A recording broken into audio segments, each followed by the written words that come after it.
What's up, tricksters and tricksettas watching this VOD review on the second YouTube channel.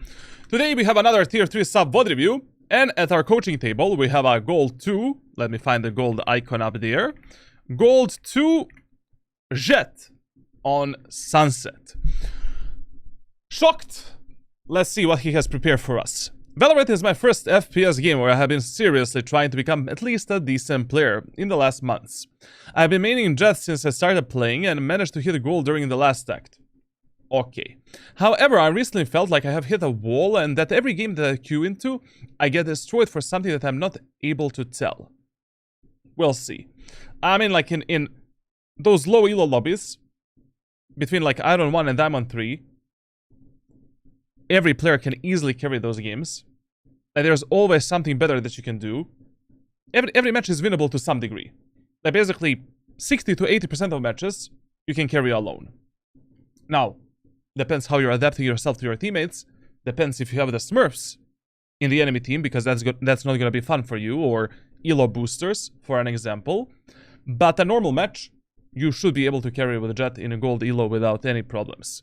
I also chose Chamber as my secondary, and the stats show that I perform 10 times better as him than as a duelist, but I really enjoy playing Jett and I want to become better with her and fully understand the duelist role.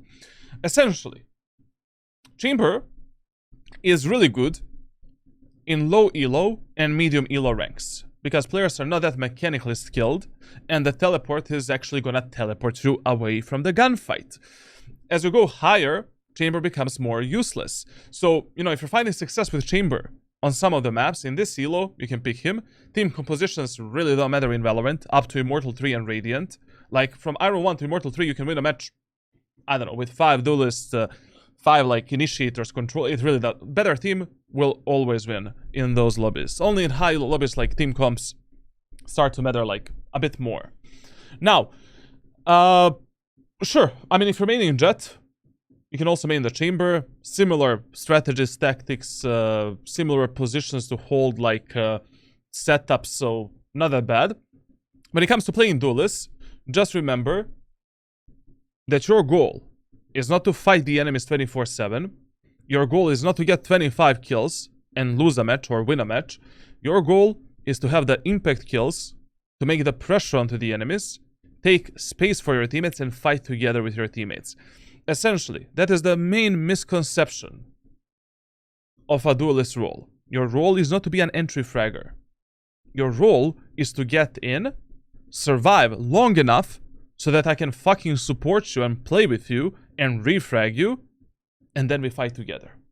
A lot of duelist players, they're just, fuck it, I'm sending it. I'm going out. How am I gonna follow you if I'm playing Killjoy and you're 50 meters in front of me? You know, that is your goal. On a defender side, usually your goal, especially when you're playing Jett, is to try to make numbers advantage by trying to counter the enemies with some kind of a strategy. It can be any strategy, like holding some good off angle, some classic shorty strategy with shotguns, operator, double bait setups, double tower setups, like abusing some off angle, etc, etc. And after you make numbers advantage, you get the fuck back and play with your team. Now, in this VOD, I tried for pretty much the first time to use a bigger range of weapons, such as the Stinger, the Shorty, and the Judge. And like you will probably see, I'm not very good with these weapons for now, so some help on how to improve my use of these weapons would really help. Okay, especially when you're playing Jett, you need to become the jack of all trades, essentially John Wick, when it comes to the weapons that you use.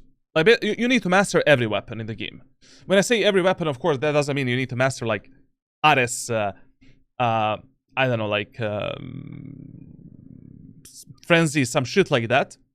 But, depending which map you're playing, depending which round you're playing, depending what's yours and enemy's economy, depends which weapon you're gonna pick, and depending which strategy you want to execute, or how you want to punish the enemies.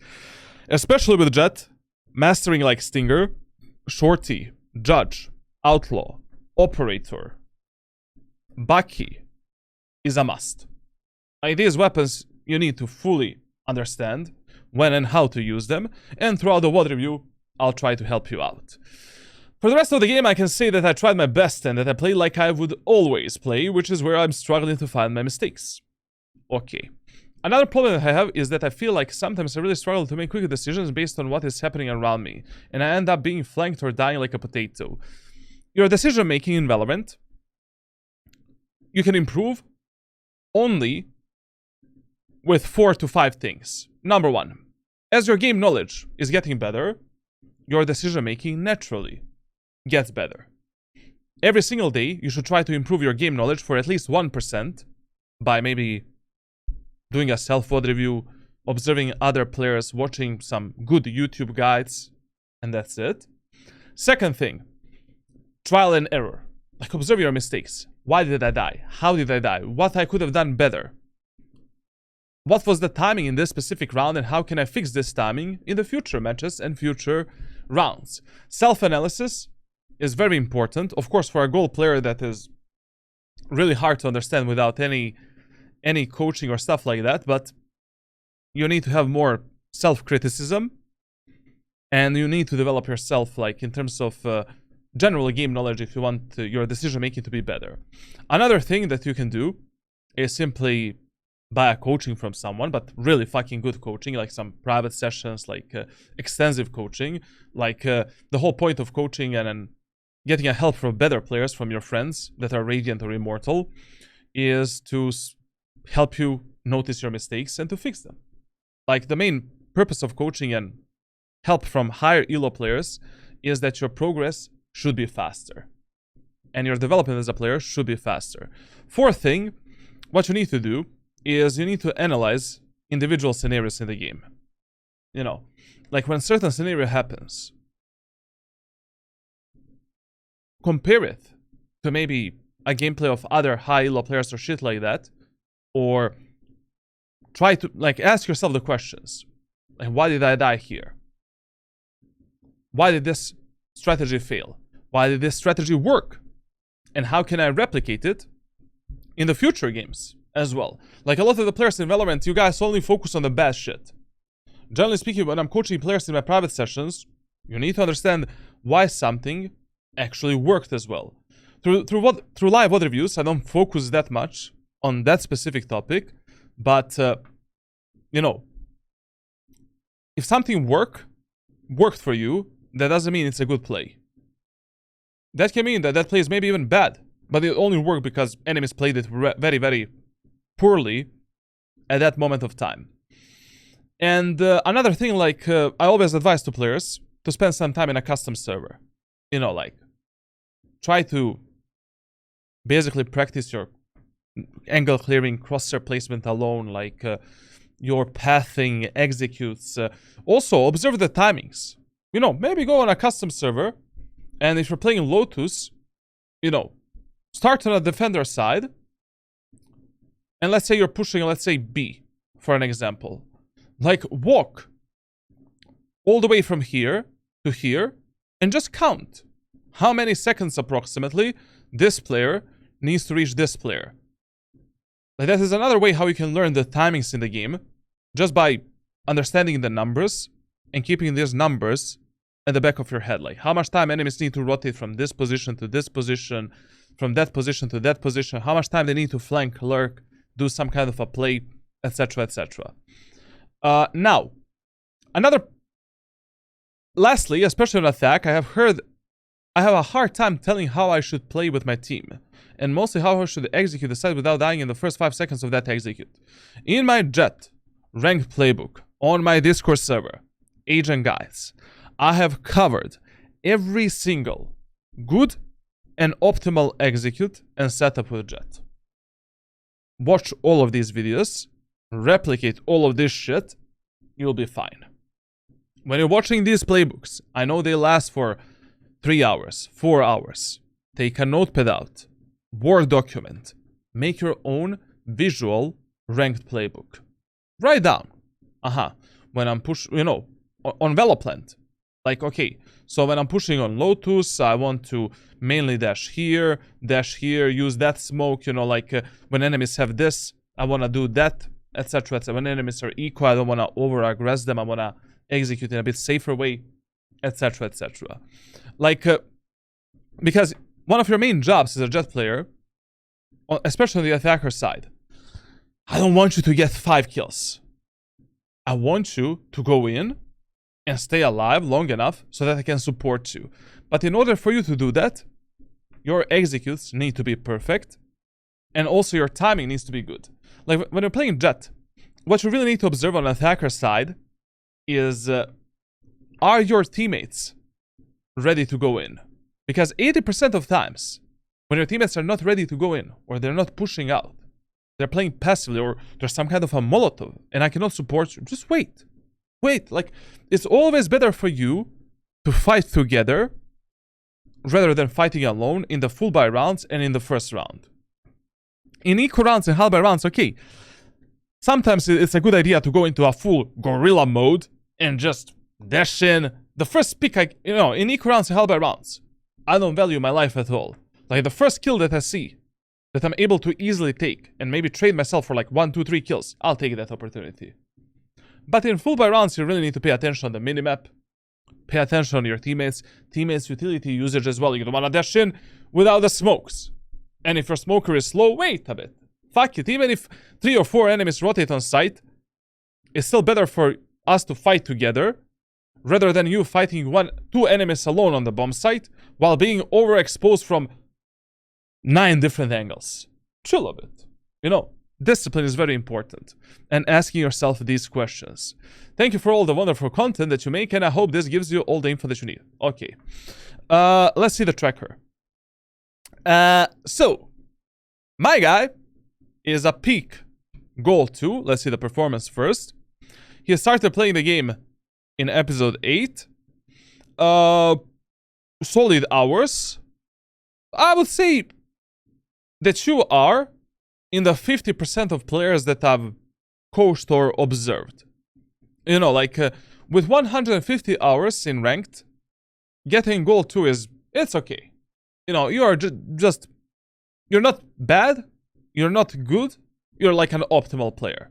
I don't know what type of potential you have, but 150 hours gold 2 is fine. There are some players that have like 2,000 hours in this game, and they're still like in bronze and silver. Now, one thing that I would always advise you, and advise every single player that I coach, is you need to play minimum 3 games per day. Every fucking day, if you want to see some consistent improvements and consistent progress. 21 games per week, around, I don't know, 84 matches per month. That is a minimum optimal amount of games.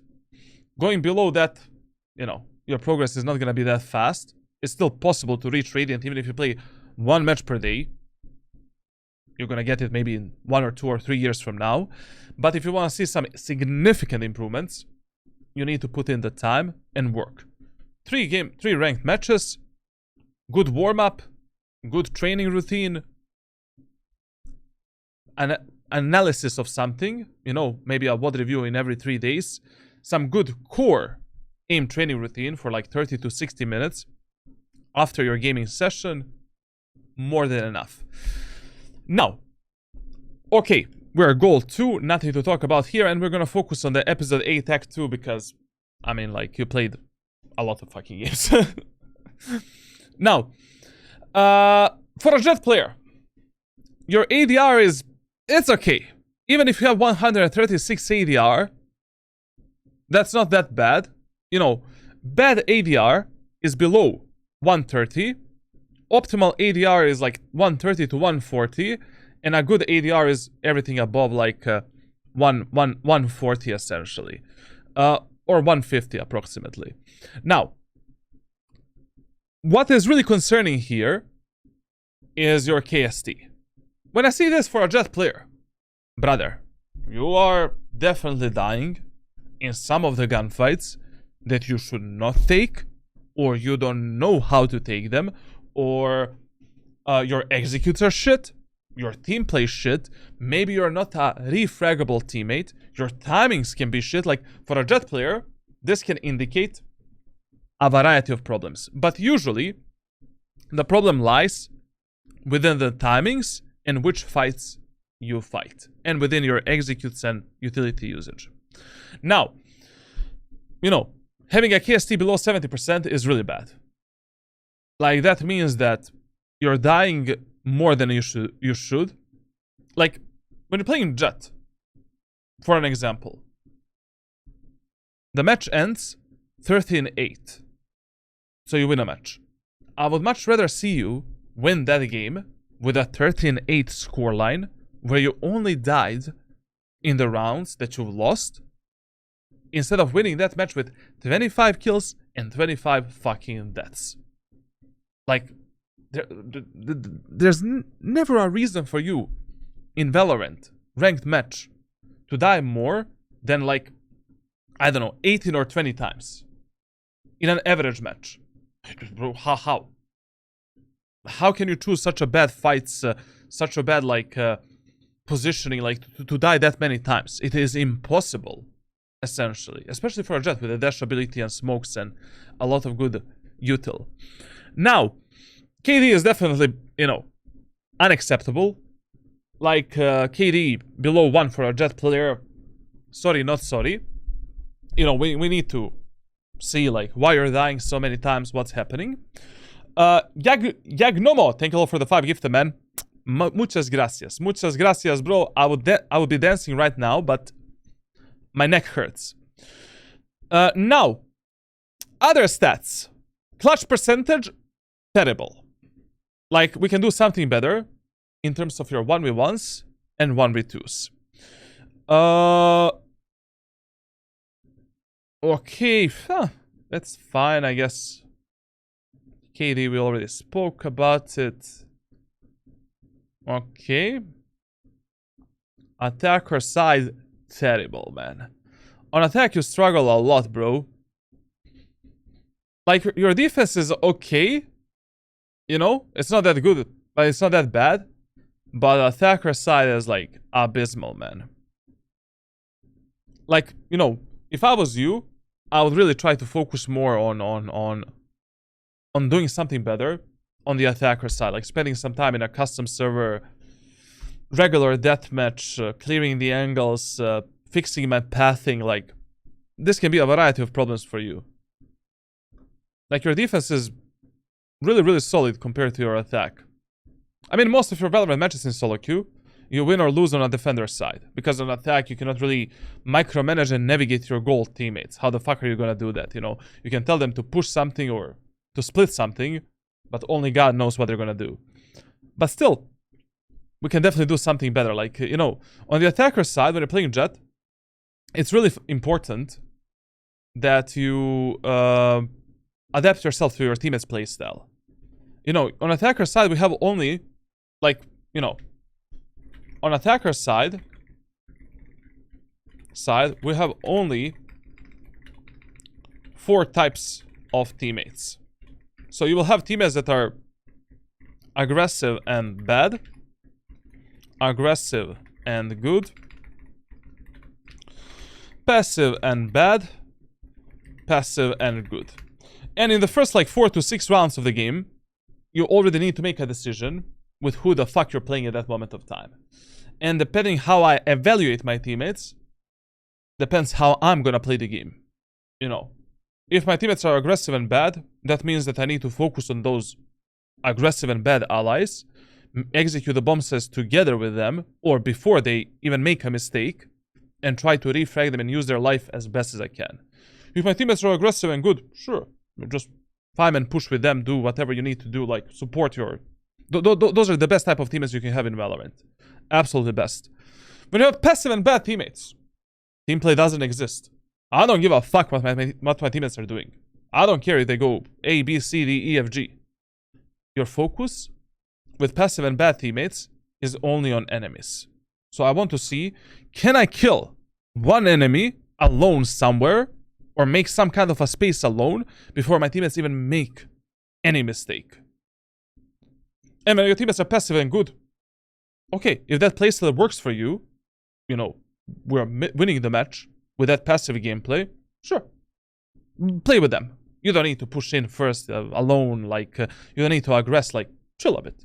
If enemies already cannot counter that more of a default playstyle, splitting playstyle, or cutting the noise, etc., etc., wait a bit, chill, and win the rounds together with your team. Don't die alone. Now, so Jett and Chamber, and with Chamber, you're okay on Breeze with Chamber, you see, like, interesting. So Breeze is your highest win rate map with Chambir. Okay, I'm not gonna tell you to main anything else except the Jett and Chamber. You can keep the Chamber definitely. Like, Chamber is okay for you. You're not performing better on Chamber than on Jett, but on Jett you definitely have a problem with you know, amount of deaths that you take, the fights that you pick probably, like you know, you have like 19 deaths, 1990 score, like what the fuck is this, like 11 19, like 14 19 8 6 16 times dying, bro, like, and with only 8 kills. How is that? Chill, bro, you know, chill a bit. You know what you can do? Like, you can maybe keep playing Chamber as your main agent on Breeze and Icebooks, and you pick the Jett like on every other map. Yeah, on Split, go with the Jett, but you can do something better on Split. Like 0.9 KD is really... I don't know how are you even winning those Split games. On Sunset, okay, Jett works for you, but even on Sunset, like, you can do something better. On Bind, Bind is actually one of your best maps with Jett, so you can keep playing Jett, like, God knows what type of teammates you got on that map. On Icebox, maybe you can try Chamber. Chamber is really good on Icebox. Very simple setups. Very good agent for that map. Why not? Ascent, Breeze, and Lotus. Okay. All good. This is your problem. You know, like your full buy rounds are okay, man. But your pistol, semis, and ecos are terrible. Like, basically, a good Valorant player is a player that is able to perform good in every single round despite of your economy. Like with a Jett, you know, pistol rounds should be on top, essentially. Like, in pistol rounds, you should have like at least 1.1 KD with 75% KST, and that's it. Full buy rounds are okay. Like, in full buy rounds, you're doing a solid job, except that your KST can be a bit better. Semi rounds, what the fuck is this? Bro, you're playing Jett. How can you not get at least 1 kill in semi buy rounds with Stinger, Bucky, Judge, Outlaw? Especially in the current map pool. What's going on? And eco rounds as well. Like, in eco rounds with Jett, you can easily have like 1 KD minimum. Pick a shorty with a light shield. Pop. Get out. Pop. Kill 1 enemy. Easy, bro. What's going on here? The rest is okay, actually. You know, Vandal, top weapon, operator is there. Fuck the Marshal. Like, fuck the Marshal. Like, I don't see... I don't know if there is any scenario or map or round where now Marshal should be your top pick. Outlaw replaces the Marshal completely in the second anti-eco round. Outlaw, where the fuck is Outlaw for you? Broken weapon. Especially for the low elo lobbies where players' economy is shit. Like, with the Outlaw, what's gonna happen a lot of times for you is like, I don't know, you're playing Icebox, defender side. You win the first round, second round you force Outlaw. Maybe in that second round, enemies are gonna force, for no reason. Now, forcing in a second round on the attacker side against Outlaw, it's fucking stupid. On a defender side, maybe. You win that second round, third round, enemies don't have the heavy shields, pop. 2 easy kills, get them out. You win the third round, fourth round, enemies eco, pop, Outlaw again, get them out. Fifth round, you can change the Outlaw for operator. 5 rounds in a row. Like, I don't know. Outlaw should be in top 5 weapons for you. Also, I don't know how Ghost is one of your top pistols. Because with the Jett on 80% of the maps, you should be rocking in the 90 actually. You should be playing like a classic pistol or classic and shorty strategy. I don't know why would you buy a ghost on some of the maps. You know, Breeze okay, like Icebox okay, but Split? I mean, claustrophobic map, close range gunfights, it should be in the anal cavity of the enemies. You know? With a triple shot. Bind as well, like Ascent as well, like Lotus as well. Why would you buy a ghost? No reason. Phantom. Yeah, you're better with a Vandal than Phantom. Okay. Okay. Interesting tracker. Not bad. You know, average player. Like, not too bad, not too good. To be honest. Okay, let's see now this VOD L review.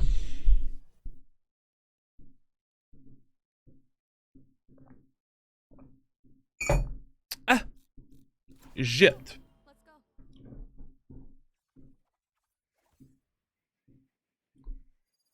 How's the ping treating you? I fixed my ping.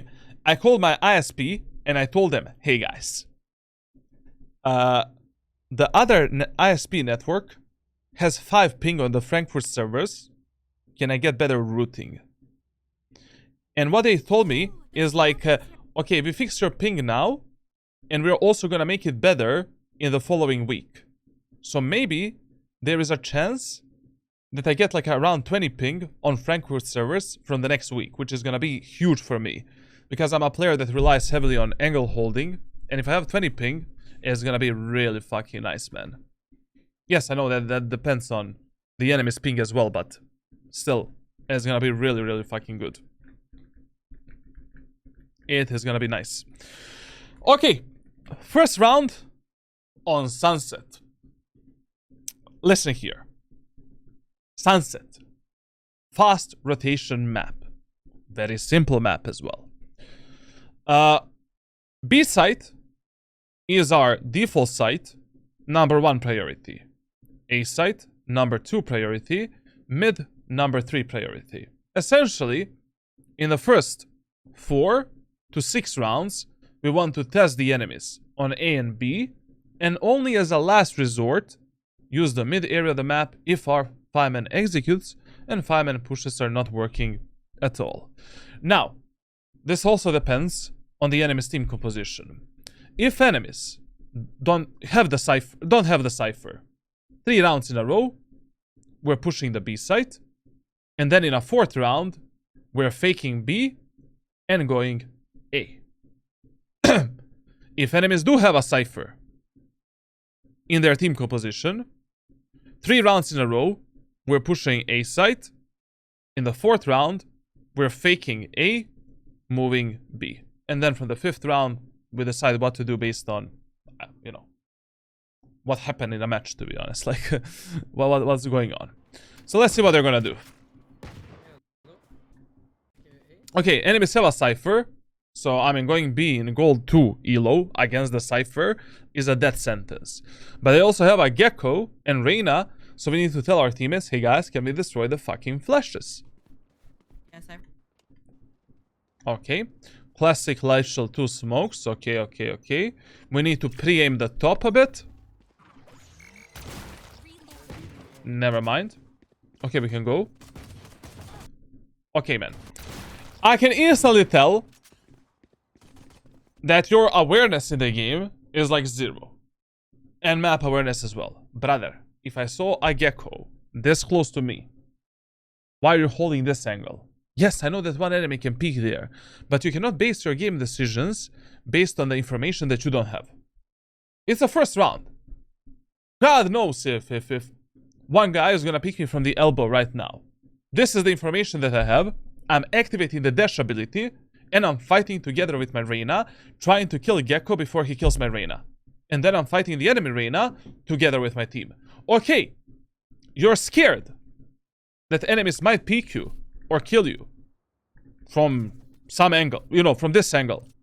Let's use a one-way smoke, bop, kill this guy, put a few shots onto Reyna, fight the Reyna, and now we're moving into the A site. Your game decision lagged for a lot here. But I guess you were probably scared that someone is gonna peek you from the elbow. Remember, if you don't have the information about something, like especially for a gold player, you cannot make your decisions based on your feeling. Feelings don't exist for you. Nada. Put the feelings like in the bed when you're fucking your girl, like, you know, like, that's totally fine. You can play on your feelings when you become a good player in Valorant. Like you become a, I don't know, Immortal 3 Radiant. Now you need to play the game based on a certain set of rules, developing your game knowledge, like, you know, what you see is what you get, what you need to do essentially, and that's it.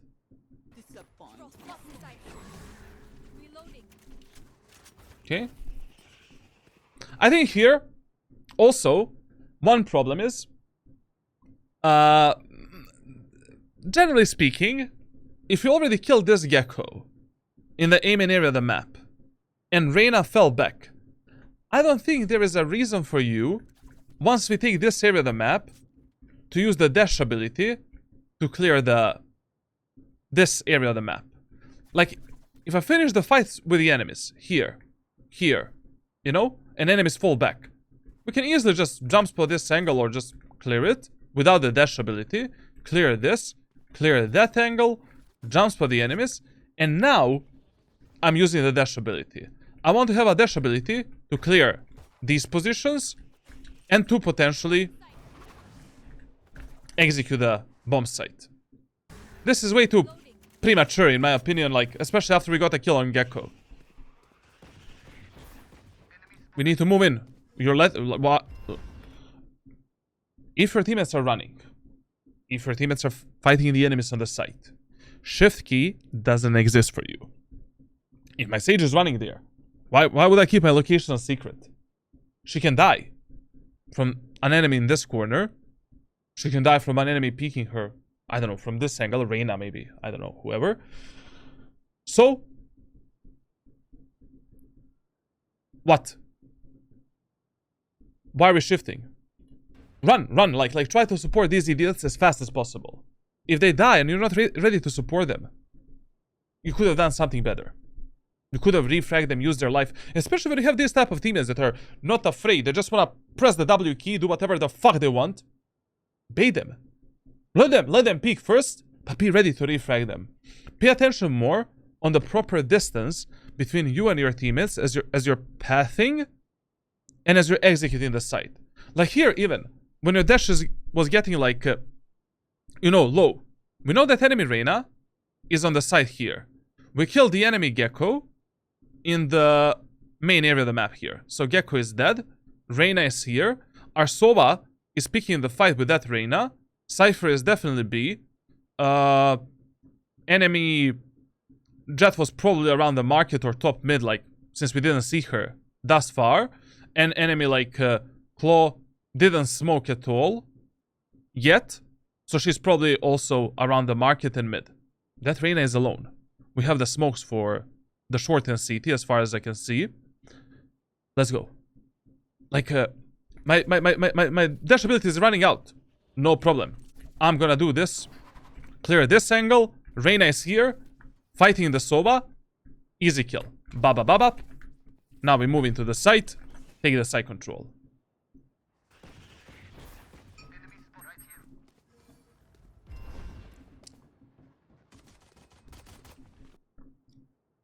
I just don't understand why we're still shifting when our Sage gave out our position in the elbow.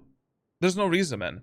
Like, especially in these low elo lobbies, you need to heavily focus on re-fragging and playing on the attacker side with your most aggressive teammate that either has the highest chances of dying at that moment of time, or he is doing something useful for you. You know, you don't want to support every stupid play from your allies, always, if you have some better win condition and win potential. But if my Sova is already this deep into the enemy's anal cavity, it would be great if right now we're peeking out of the smoke, deleting this Reyna before her team connects with her.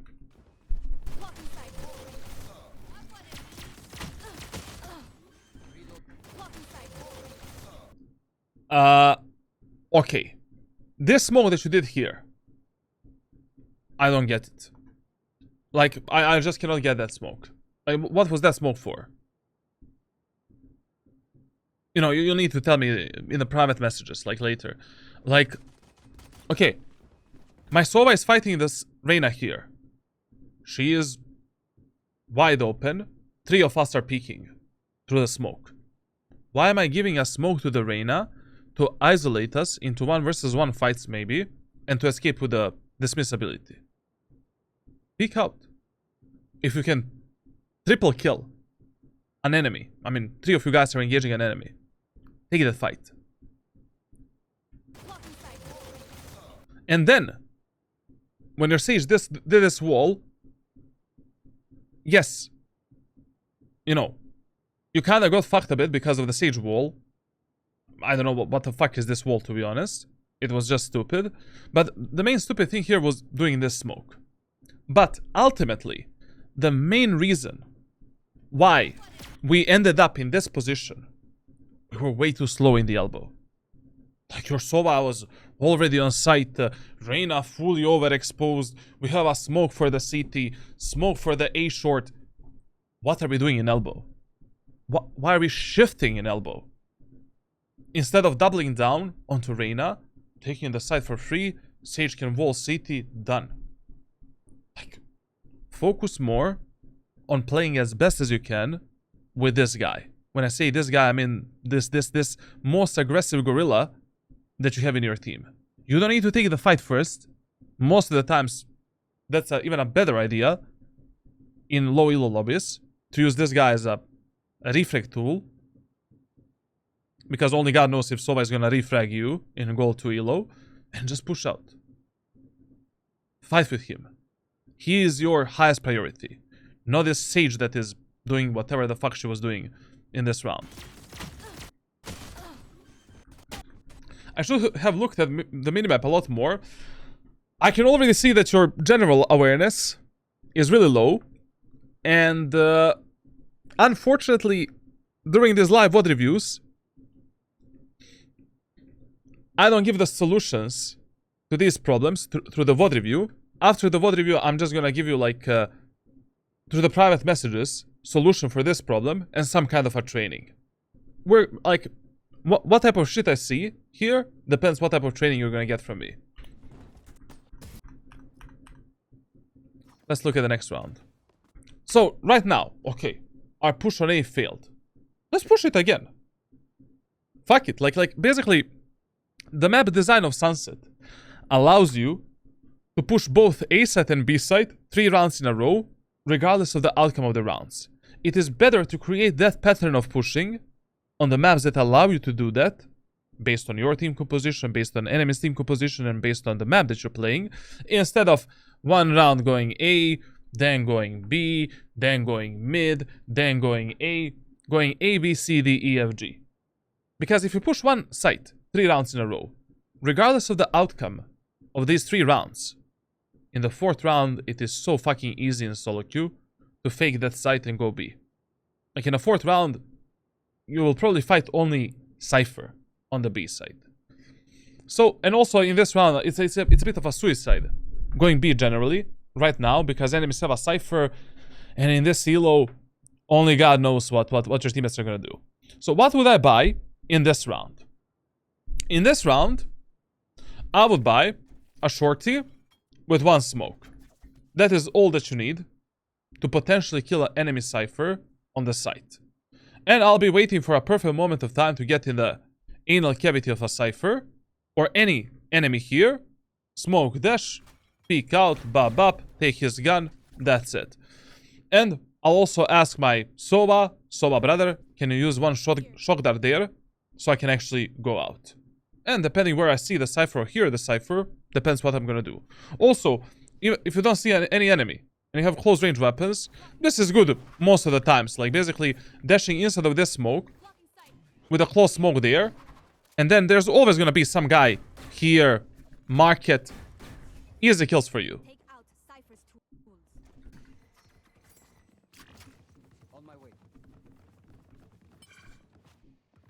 I love the confidence, man. I like how nobody cleared this position. Listen, if you notice that on Sunset, your teammates are not jump spotting in this angle. Your teammates are not clearing this, this, this, and this properly. Push in front of them. Clear those angles before they die. Like, from this position, jump spot the enemies. If you don't have a Cypher camera up there, we have a Cypher cam there, no. Clear this position always. Always, always, always. And then focus on everything else. Now, if you have Cypher in team, just tell the Cypher brother, can you put your camera, I don't know, here? So he can see that angle, and that's it. Done. You don't need to do anything more.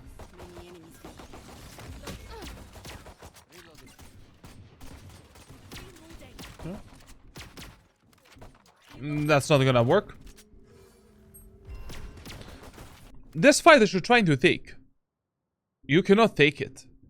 And as I said, like in this round, you see, in this round, having a shorty, I mean, first of all, you know, in this round, having a shorty would have granted you maybe an easy kill onto an enemy that was playing on that ping. Basically, like, one enemy was here, we could have, like, smoke dash towards that enemy, and that's it. And if you just told our Sova just use one simple shock dart here, that's an opening for you. But anyways, like in this elo pushing, you know, I would try to avoid B side in this elo against the Cypher as much as possible. And in this elo, if you don't want your teammates to die from this guy, most of the times you need to split the map a bit more. Fight for the mid control first and then go B.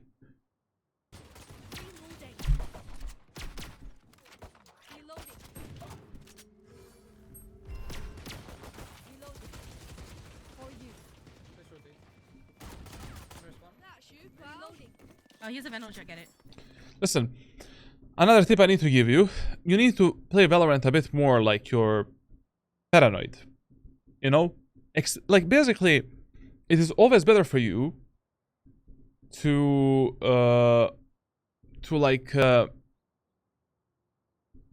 it's always better for you to expect enemies everywhere and anywhere rather than half-assing your angle clearing and expectations, basically. Like, you know, if I'm rotating and I spend so much time in the B main, I'm gonna expect one enemy behind me. I'm gonna clear everything. Every single fucking corner, position, angle, myself. If I didn't see some angle myself, I pre-assume an enemy is there. And I'm gonna clear it. This guy purchased a Vandal. Yikes.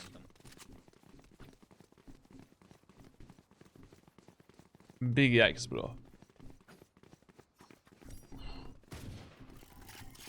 Pass. Okay, not bad. Nice.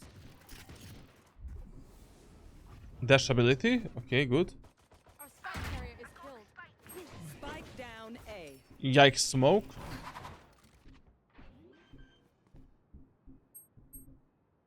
Spike planted.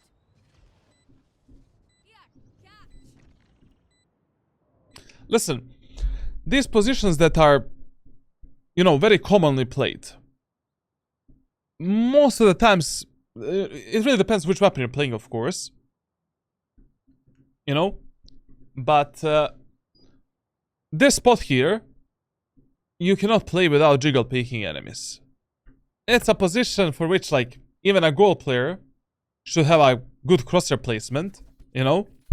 So, essentially, like, if I'm playing this spot, you need to play it more as a one and done angle, or some kind of an off angle. You need to jiggle peek the enemies, or you need to hold it a bit tighter, like, essentially, not overexposing yourself too much.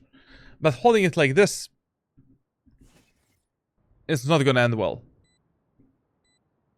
And in this scenario here, like, you know, playing in elbow is maybe not the best decision, because we don't know where is the enemy arena.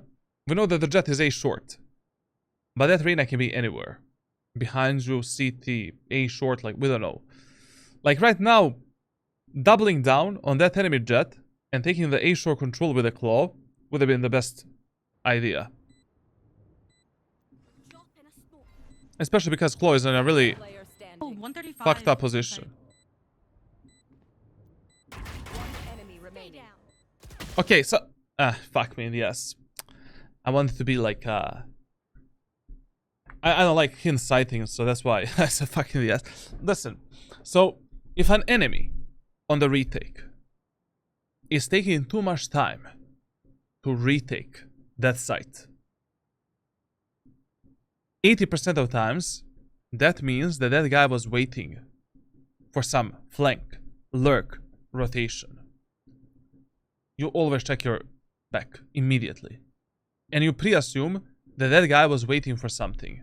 Like, there's no way that this Jett spent 15 seconds in A short just waiting for you to peek. She was waiting for something. And you cannot stay, after that kill on Jett, you cannot stay in such an overexposed area of the map where you can die from A short, CT, and back as well. Like, we needed to change our position. Like, I would have instantly focused more onto the elbow, you know, check my back, maybe play here, wait for the Reyna to start the defuse. Spike is planted here, by the way. I can just move in slowly, jump spot that angle, get her off the spike, swing her, surprise her, etc, etc. Nice try. But it's okay, like, solid, like, eco round, whatever, like, good. Forward. Here. Here. Shot dart.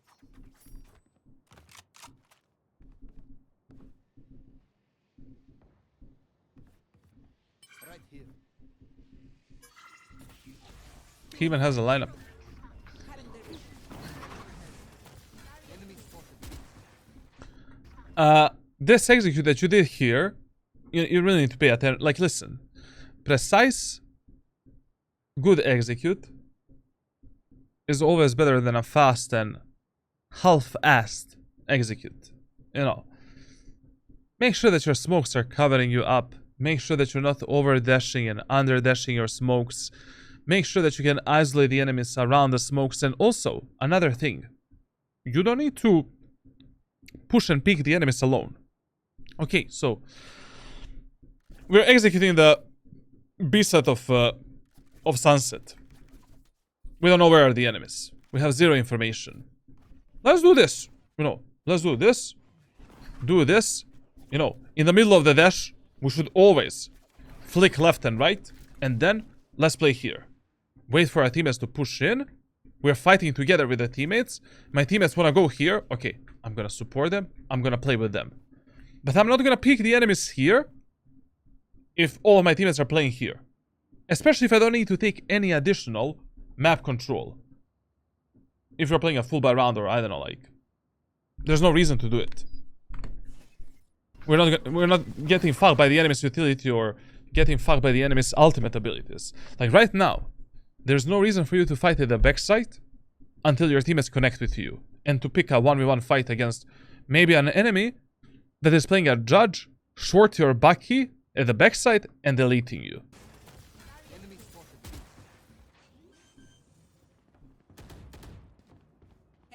Bro, this smoke setup is terrible, man. But also, you should not bait the shit out of your teammates like you're doing right now. You know, like, you should definitely try to fight with them. Try to refrag them. And, you know, a map awareness is definitely a big problem. Like, you know, here, we saw that the enemy claw is backside. Our Sova did a recon dart here. And where is the enemy claw gonna be?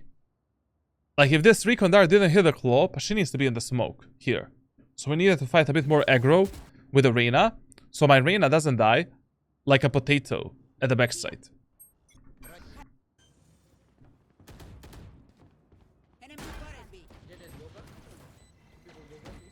One flank. Pick a flank. This smoke here was maybe okay, but right now you need to support your teammates. Like, If you see that your teammates are unaware of the enemies in a certain position, you need to pick that fight. Like these two guys, they don't know what the fuck they're doing. Like Sova is droning, Sage is like looking towards the wall, like, and you're hearing an enemy taking this position. If the enemy Jett or whoever the fuck is at the backside takes this spot, your Sage and your Sova are dead. So right now, you needed to play after this smoke a bit more aggro and try to support these guys on this angle right here. Because they're gonna die. Market one.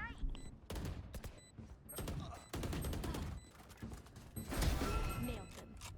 Last player. Those two deaths were easily preventable. Like, you just need to pay more attention also on what your teammates are doing. You know, what they're observing, like, especially in a post plant. Like, in a post plant, like, my main, like, basically, if you're playing, like, a post plant where you're equal with the enemies, like 5-5, 4-4. I don't care that much where the fuck are the enemies. I'm more focused on what are my teammates doing. From which angles they can die. Where do I need to support them? Where do I need to fight the enemies so they don't die from some imaginary shit? Like, we needed to kill that claw, I mean, contest that claw before she actually contested our allies. And fighting her there with a shorty was just a bit unnecessary, to be honest. Like, you know, you have full HP, Phantom, why? Yes, I want you to use more of a shorty, but in this scenario, it doesn't make any sense, to be honest. Standing. Nailed them. Deep breath. Anyways, for this post plant, I think that ultimately the best idea would have been if you just, you know, we had a perfect spike plant for the B main. We didn't really need to fight on the site at all. I don't know why Sova was droning the market and Sage staying here. Like, we could have just played from the B main, use the updraft here, so even if the enemies smoke us, we see them on some of these angles. Spam this, you know, the smoke and enemies that are defusing the spike, and that's it. We wanna push B again. Listen, if you want to spot the B main area of the map, and, you know, you're pushing in first, and you're not playing on contact, run here, and from this angle do it. Like, a lot of times your teammates are gonna die from this position here, because this spot you don't see from here at all.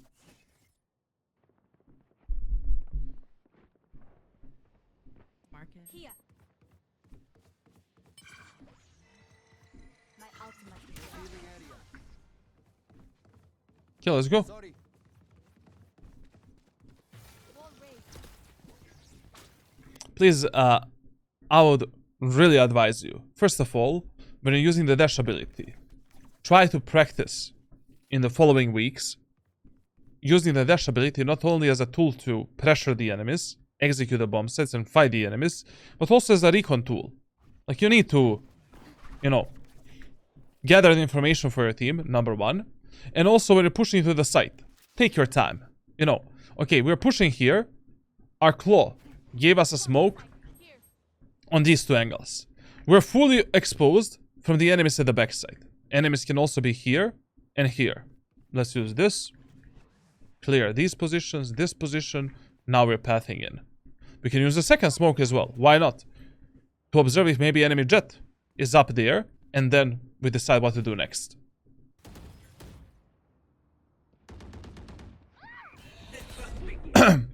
Now, very important tip for almost every elo. Most of the times, your teammates in Valorant are not going to destroy this type of utility. And most of the times, your teammates are just going to pretend that Reyna Flash doesn't exist, that Sova Dart doesn't exist, and you will need to do that. Like, whenever there's some kind of a recon utility or flash that you need to destroy it yourself, because you never know what your teammates are going to do. Most of the times, they're also going to expect that someone else is going to destroy that piece of utility. Like here, instead of falling back and doing nothing, you should have destroyed the orb and then play again with your most aggressive teammate, which is your Sova. Multiple enemies B. you also have a lot of this unnecessary utility. Like, why did we do this one-way smoke now? Like, no reason, you know? Why? What's the purpose of it? To delay the enemy's push for 3.5 seconds? Chill a bit, just hold an angle, play with your teammates. Also, when you have this type of a spike plant, there's no reason to fight for the site. Just go back, play passively in the B main, and that's it. Plus, especially because you don't have anything for the flank and lurk. Right now, we're quite literally exposed from like 4 different positions from which enemies can fuck us up. Like, we cannot just play in this area of the map here. We need to isolate some of these angles so that we don't get fucked based on luck and based on timing. Perfect. Fight with the Sova. Fight with the Sova. You need to focus more on the attacker side, fighting with your most aggressive allies. Especially with the Jett, when you have dash ability, you know, you never need to commit to the fight if the fight is not going in your favor. Activate your dash ability, wait for the Sova to pick some fight, pick a small fight with an enemy, try to re-frag your Sova, and you can get back with your dash ability. And once again, we cannot stay here because we're gonna get fucked basically from all of these angles and positions. And the thing is, like, with a shorty, like, I don't use shorty 24/7. Yes, I want you to use shorty more, but I use shorty in eco rounds, halberd rounds, when I'm low HP and I'm close to an enemy. I'm using the shorty to kill the enemies through the smokes when I'm inside of the smoke. If I have 150 HP, I'm always gonna use a better weapon. Phantom, Vandal, Opera. I don't know what I'm holding at that moment of time. One enemy remaining. Last player standing. One enemy remaining. Behind wall, behind. Run.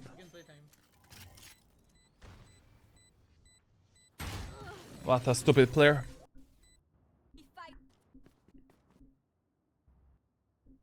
So either I fall back after a plant or I fight with my ally that is furthest. But generally speaking, depends on the economy and numbers.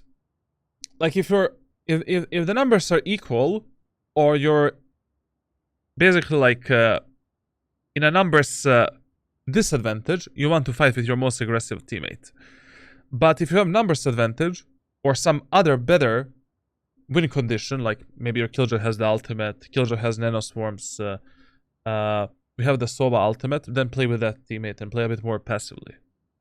But you cannot stay alone on the site, fully overexposed from multiple different angles, where your teammates cannot refrag you. Like, if you're here, and you have a wall here, you're taking a 50-50 fight with this enemy. And there is nobody who can refrag the enemy Jett here. Like, you need to focus more on being a refraggable teammate. Ask yourself, am I in a spot where my teammates can capitalize on my death, even if I die?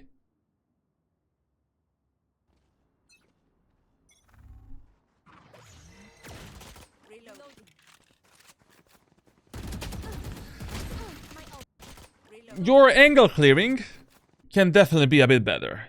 Like, basically, these angles in the A main area of the map, you cannot just, you know, peek by slicing the pie without jiggle peeking the enemies. Like, these angles, you cannot clear like this, because you never truly know where is the enemy, and it's really fucked up. It's much better if you're just taking your time, get away from this wall, here, jiggle peek this corner, jiggle peek this corner, go in and out. Maybe we can just, you know, from this moment of time, we can maybe, like,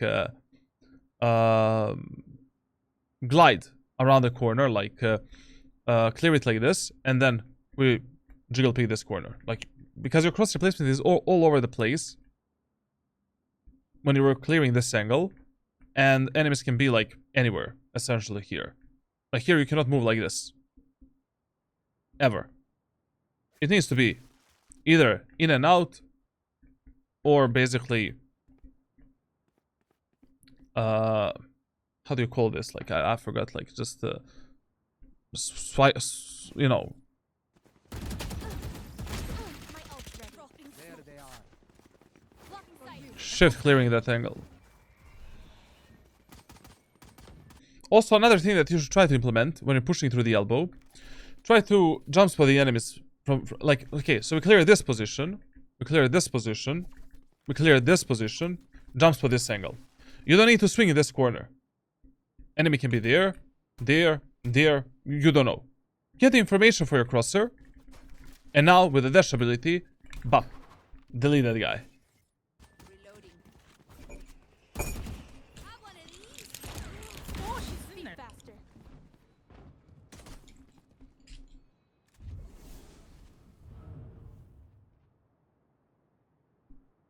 Okay, This fucking play. One enemy remaining. Good. Okay, this was not that bad. Now we didn't see the cipher for a very long period of time. We started a push on A site 45 seconds ago. Ask yourself, what is he doing?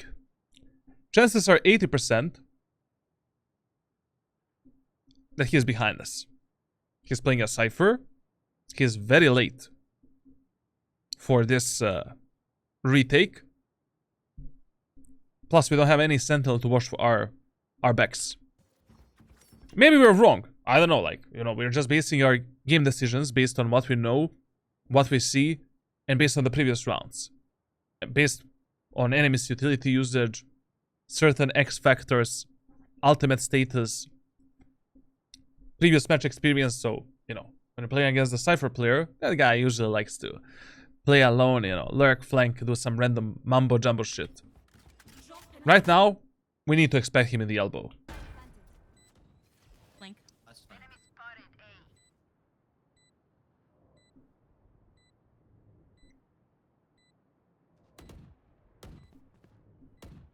So I should jump spot until I spot someone, then I use the dash. I mean, like, as I said, like, when you're pushing the aim and area of the map, if you don't know if you're gonna fight the enemies here, or you didn't use your dash ability, basically, and you clear the aim and area of the map, first clear this position, this position, this position, this position, and now use the dash ability as you're pathing through this spot. Just to have it for the execute as well, maybe.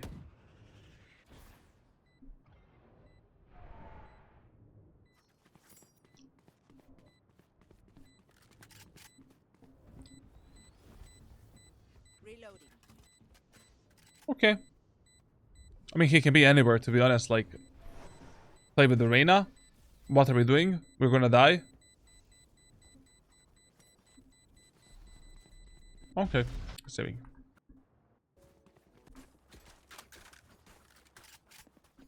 Now, you know, when you're playing Jett, you need to master using her knives.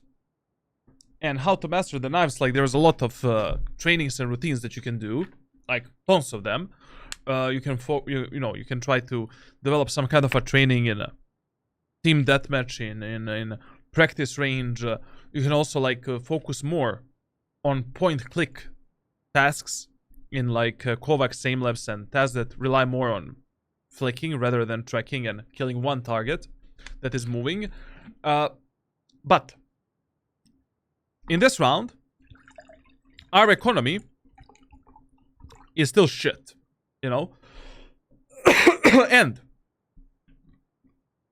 that is why, in this round, what I would do, I would drop this Vandal to my teammates, and I would use Heavy Shield, Shorty, and Ultimate as my main weapon.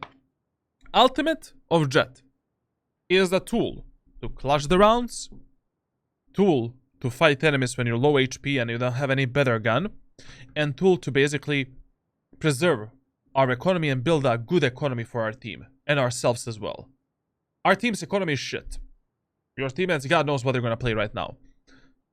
This is the moment of time to drop the Vandal to your allies, use the ultimate, and essentially that's how we preserve our whole economy. And anyways, whenever I get a Jett ultimate, if my economy is not good, I want to use it as soon as possible. So I build up 2 or 3 ultimates per half. Oh, this bubblegum hits hard, man. Get out of my way. Bro, I cannot wait. I'm going to the fucking Italian restaurant like in 2 hours from now. I can already smell a fucking tiramisu and lasagna brothers. I can already smell them. Careful. Yo, what is that jump spotting? It's okay. It can be better. Practice it, practice it. Like basically, this is generally a better jump spotting technique for Valorant. Like running towards the angle and pressing, you know, backwards keys to move back. So run, run, run, jump, AS. Run, run, run, jump, AS. Run, run, run, jump, AS. But also strafing like in CS GO is sometimes actually... It's okay sometimes to do this, but most of the time it's just better to do a small jump spot. Depends in which elo you play and, you know, which angle you're spotting.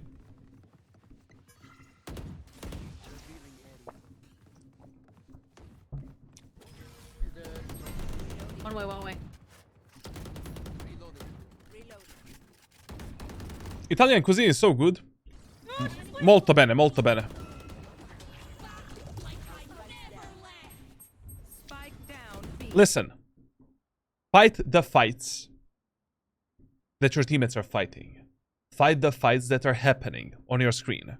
Don't fight imaginary fights. So, enemies are behind us. Enemies are killing your teammates. I don't know if enemies are gonna push B main and make a sandwich out of us. Maybe. Anyways, I have a Reyna watching that angle. Your teammates are dying behind you. They need your help. One down. Last player. And also,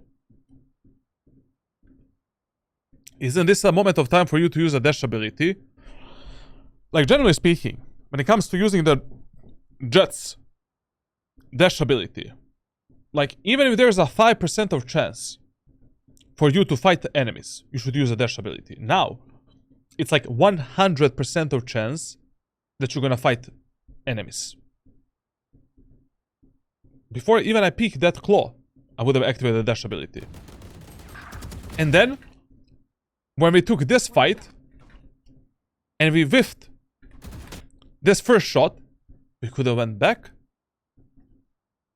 and then fight the enemy Jett and Gecko behind us together with our claw, and maybe win this round. But this is the first time that I've noticed that you didn't really use a dash ability to fight the enemies, so I guess, you know, a bit of autopiloting in this round and not really thinking about it that much. But these type of things should never happen for you. Like, as a Jett player, there should never be a moment of time where you died while you had a dash ability activated, or you didn't even activate the dash ability.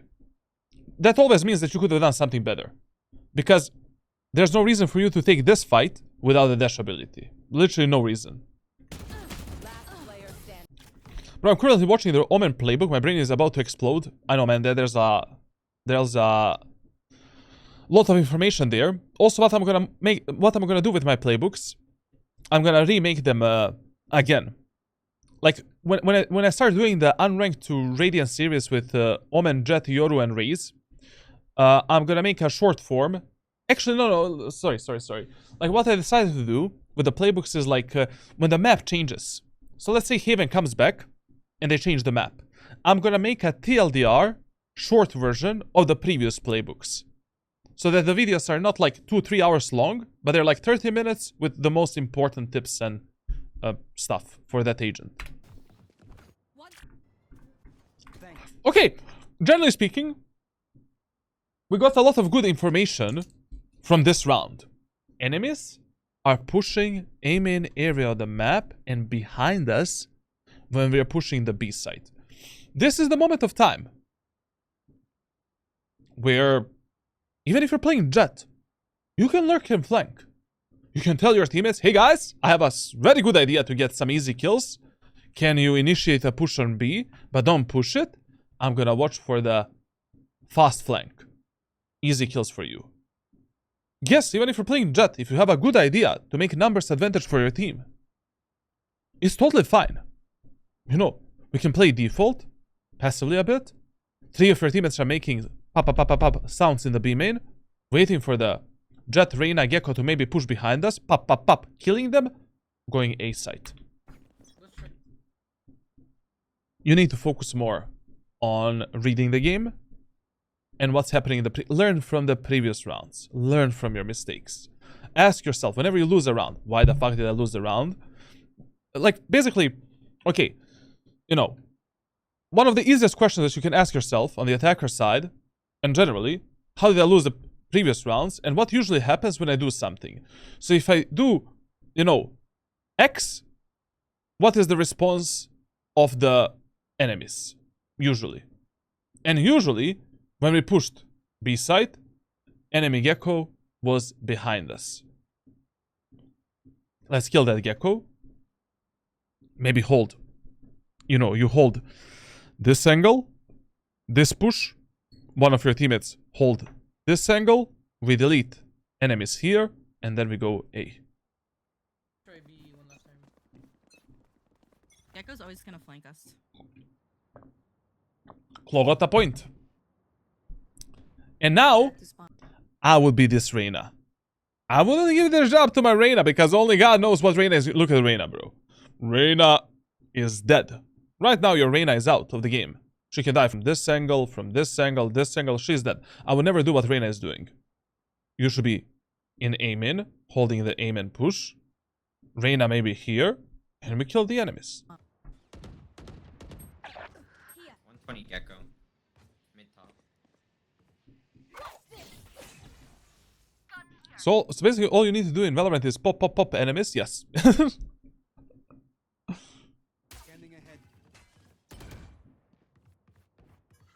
ahead.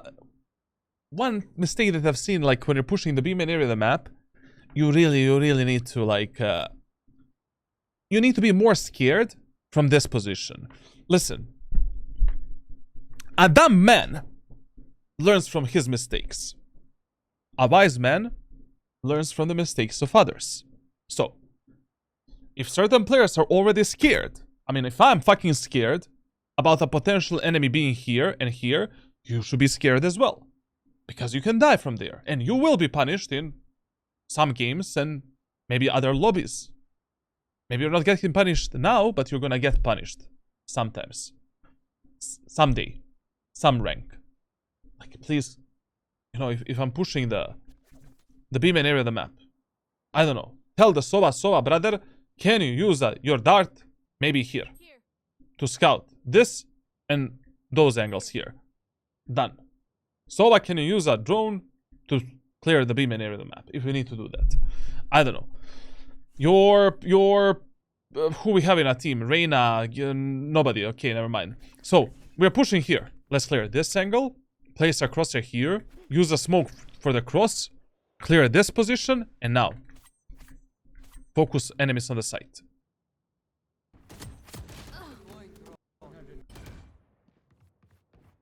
Once again, you knew the position of that Reyna.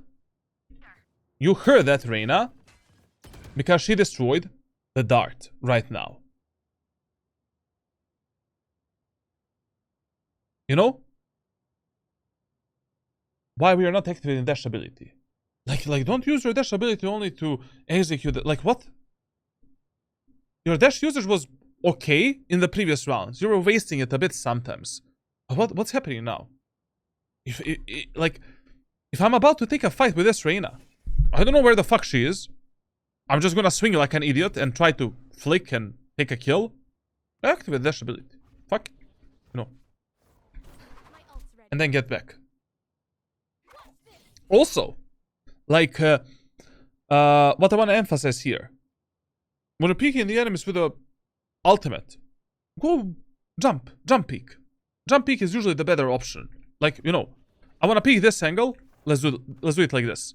Let's do it like this. Let's do it like this. Because there's no way that these enemies are going to have a good crosshair placement for you. Most of the times, in these low elo lobbies, players have a lower crosshair placement. You know, they usually, I don't know, They will usually place their crosshair like this. You know? And your head is all the way up here. They need to flick so much to actually kill you. Easy kills for you. And look how you're swiping all of these angles. Like, I forgot, like, what is the terminology for this angle clearing? Like, when you're riding the walls, riding the, I don't know, like, you're like Uber driver, basically. Like, I forgot the name. So essentially, like, you know, don't be an Uber driver. Focus on more methodical crosshair placement, clearing the angles. No one is forcing you to fight right now. Why do you feel pressure? You know? Like, let's pick these angles like this. Let's pick this angle like this. Let's pick this angle. Aha, enemy's not there. Now. He must be there. One at a time.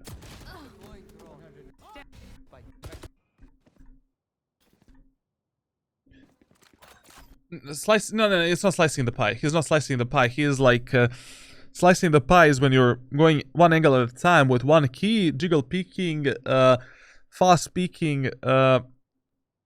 What is it called when you do this, bro? Like, my brain is like at 1% right now.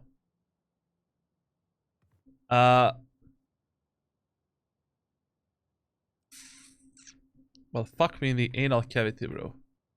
And call me pretty. Slow peak. I mean, it is slow peaking, but when your crosshair is like hugging the angle. Pop and swing. What pop and swing, bro? Like when your crosshair is, when my crosshair is not hugging, not riding, not gliding, not shift peaking, not. What? Ah, man, like my brain is at 1%. It doesn't matter. You get the point. Sorry. Is my microphone okay? I just hit it. 30 seconds left. Also, I would heavily advise you, man. Listen, if you're playing against the Sentinels, driving a taxi, true. If you're playing against Sentinels on the attacker side in your elo, avoid those Sentinels as much as you can and try everything else except going on that side. I mean, your A pushes were kind of clean. You know, on A side, we lost our rounds not because, you know, not because our executes were bad, but because our pros, licking walls. But because like our postmans were kind of shit, to be honest. And I mean, if Cypher is already playing B, you know, pushing only to the B main area of the map can be a bit cancerous. And as I said, like in the first 4 to 6 rounds of a game, we want to test enemies on A and B. Right now, it feels like A set is easier for you.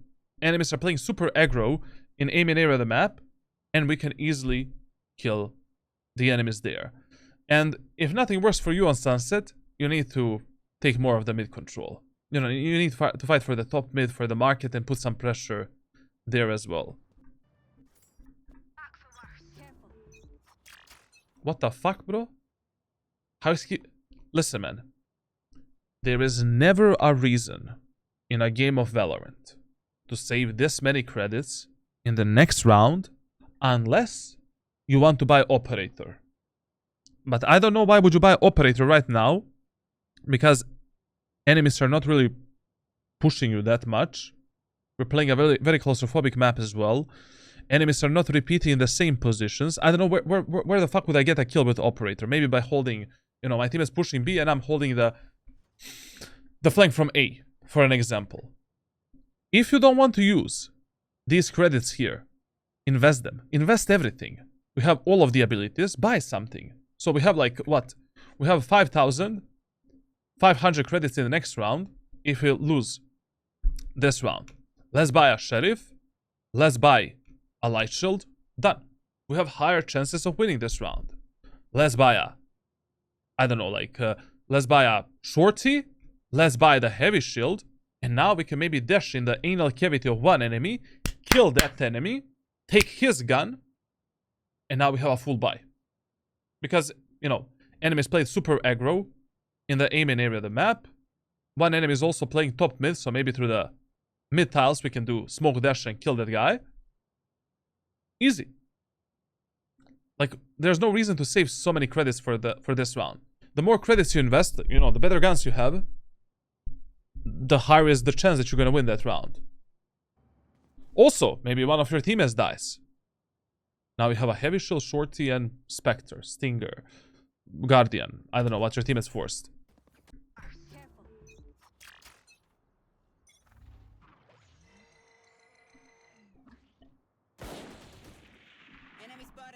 How does dashing into an enemy with a shorty works? Listen here. So basically, you know, we always, for 3 rounds, we saw that one enemy is always here. Okay, what we can do, we start our round here, jump spot this angle, wait for our teammates to pick a fight with that enemy, and now we can just use this smoke in combination with this smoke, dash here, and delete this guy. Or maybe what we can do is use this smoke to cross slightly forward, use a smoke here, and then just delete a guy on top mid. But anyways, like, enemies were so aggressive in the A main area of the map that another thing that you could have done is simply buy the updraft,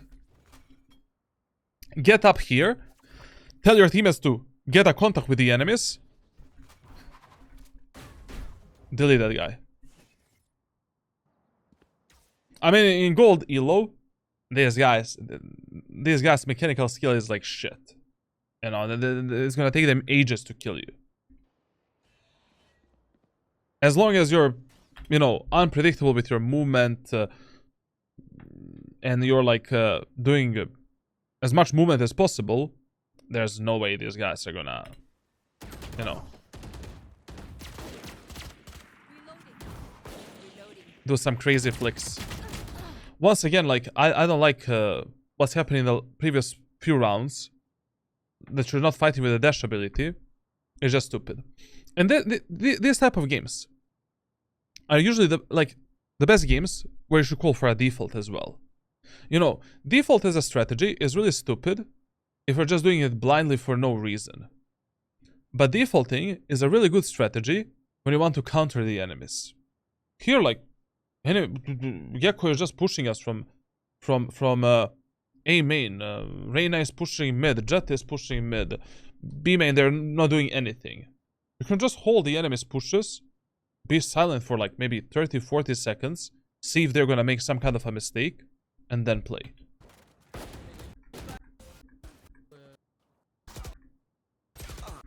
Like, whenever enemies are this aggressive on the defender side, call for a default, try to punish that 1-2 enemies that are pushing, and then regroup together. You actually won that round somehow. And what are you actually trolling me? This is actually good. Finally. But we should have realized this 4 rounds ago. You know? Sage is holding this. Chloe is holding this. Very good. But personally, I would be this guy. And this guy. Because I don't know what the fuck Chloe and Sage are gonna do. And how they're gonna hold these angles. God help us. Look at that Sage. I mean, look at this Sage. Bro. Like, your job is to punish that Gecko that is pushing you. Drop the spike. Drop the spike like in the spawn. We don't need a fucking spike. We have like, I don't know, 90 seconds to plant it.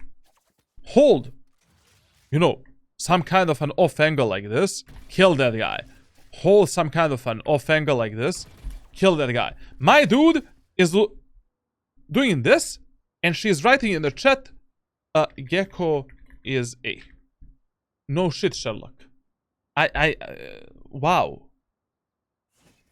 That's why when I'm defaulting and when I want to punish the enemies, I'm usually the guy that's doing this and this. Especially in your elo, like, look at this monkey, man. Unless Gecko goes in the spawn, like, I don't know. Like, she's not gonna do anything. One's mid. And I'm very glad that we died here. I'm very happy that we finally died. This angle needs to be cleared. Like, if your teammate... So your teammate is pushing here, Here. and you're pushing here. Smoke it. Double engage that enemy, kill him, and then focus on the site. Fine wall. And I'm very glad that you died as well. Brother, this is the moment of time to pull the shorty. You're fighting our judge. You are fucked with a Vandal here. Like right now, we cannot contest this guy in a close range fight with a Vandal.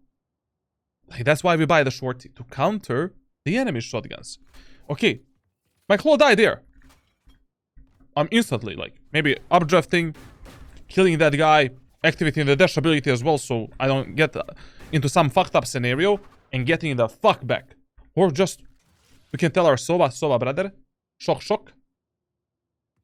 Shock dart this. That claw is probably gonna peek. Easy kill. Also, remember that angles in Valorant are mega spammable. Like this angle, you can spam all the way here. And that's also gonna kill this claw. If she's hiding here. No matter how she hides, this is gonna hit her for a bit. Or force her to play here. Bop. You know? So instead of engaging that claw, we could have just hugged this angle, spam this position, let her go out, take an easy kill, and that's it. Fine wall.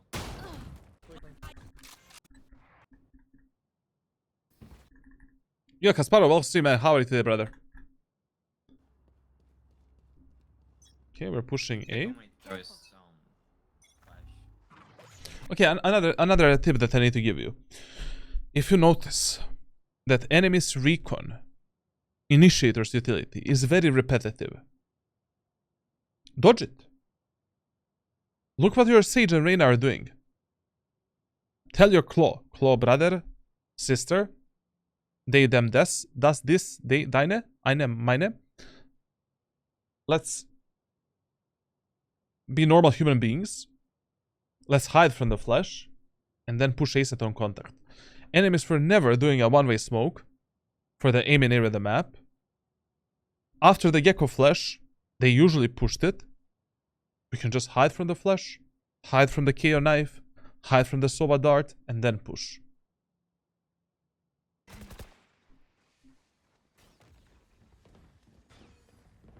Papito, why do you have an obsession with fucking up the enemies in the anal cavity?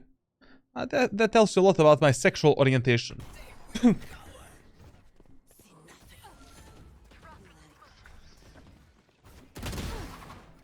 And this is why I would like you to jump spot this angle. You know, you were just lucky here, to be honest. Like, you swung in this position with this type of a crosshair placement. This Gecko should have killed you here, basically. The only lucky thing is here, like, you caught this Gecko as he was pathing towards you, as he was pressing the W key, and that's why you got this kill. But you should have been dead.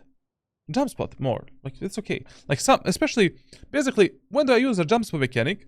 Whenever I'm clearing the main areas of the maps, like the areas of the maps where enemies can be on multiple different elevated, vertical, horizontal positions. When I don't have information for my crosshair placement, or I cannot jiggle pick the angles and clear them one by one. There's no reason to rely on your flicking reaction time and to pray to God that you have a better mechanical skill than this Gecko.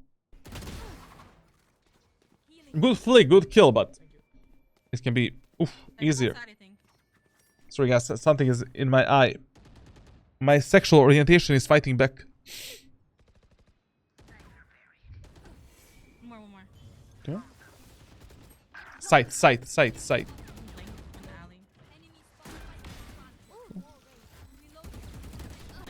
One more.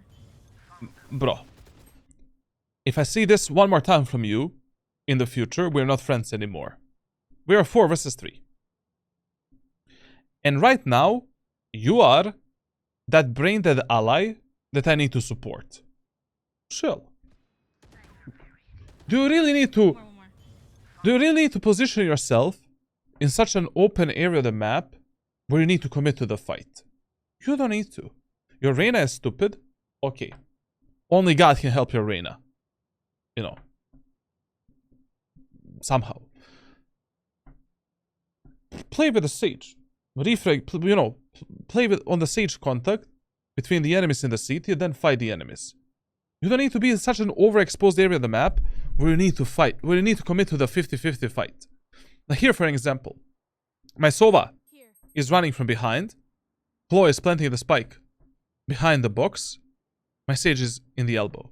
If the enemies are CT, Sage is gonna be the first contact. I wait for the Sage to basically get a contact, and then I'm doing a pop. Fast, aggressive peek from the wall that is closer to me, abusing the peeker's advantage, perfect crosshair placement, deleting the enemies. Now it's 4 versus 2. Okay, you came all the way here. You killed the enemy Jett. Go back. Your job is done. Like, you play Valorant like you're working a 9 to 5. My job is to make numbers advantage, play the refrag game, make the pressure onto the enemies, search for the win conditions, win potential, and that's it. After you complete your job, you clock out and you do the most basic necessary shit that you need to do to win that round. Most of the times your main job is just to make a numbers advantage. After we make numbers advantage, then we just play with our team. Unless enemies have some ultimates abilities or abilities in general, or like we have a poor economy, and then we need to maybe like pressure the enemies. You know, enemies have a killjoy ultimate, yes. We maybe need to aggress them a bit more and take more space from the enemy team, or enemies have the, I don't know, Gecko ultimate, Breach ultimate, we need to change our position, maybe surprise them. Or I have only a shorty, yes, you know, I will maybe do some crazy play here and try to kill an enemy before they push into the site.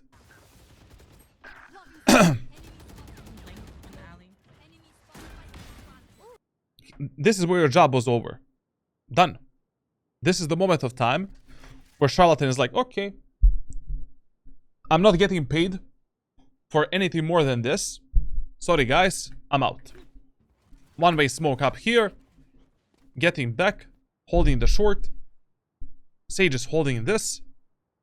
Enemy Reyna peeks there. Bop. Easy kill. Sage gets a fight. Easy kill with the dash ability. Get the fuck out.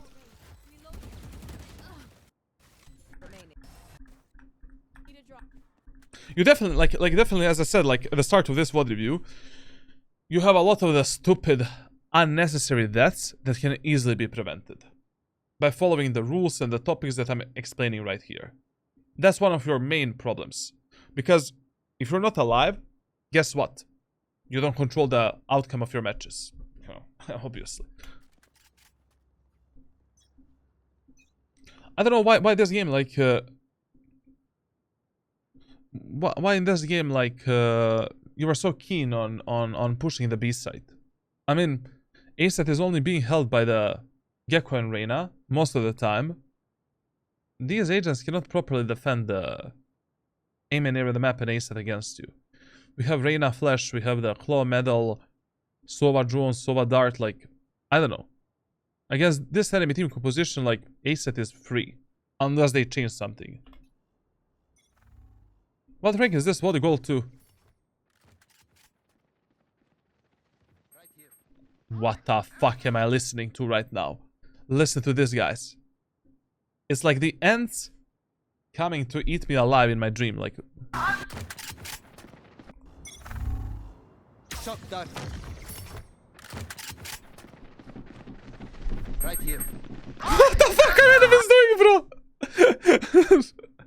They did a 5-man push mid on a defender's side, and my Sova is using ultimate from here. Bro, we need to capitalize on that Sova death. Like, we need to come closer here and refrag that guy now. Dash ability?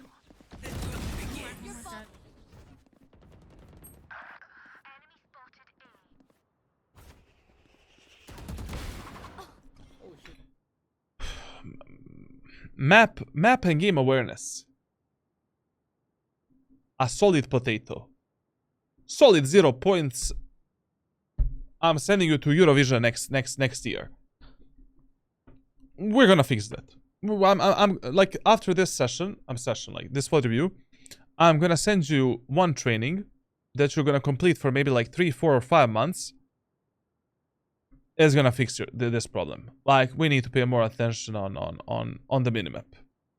Like, after every kill, every that. Like, also there is a, on my Discord server, go in the channel called Ask the Coach. And in that channel, there is one thread called Minimap Blindness. Read that channel.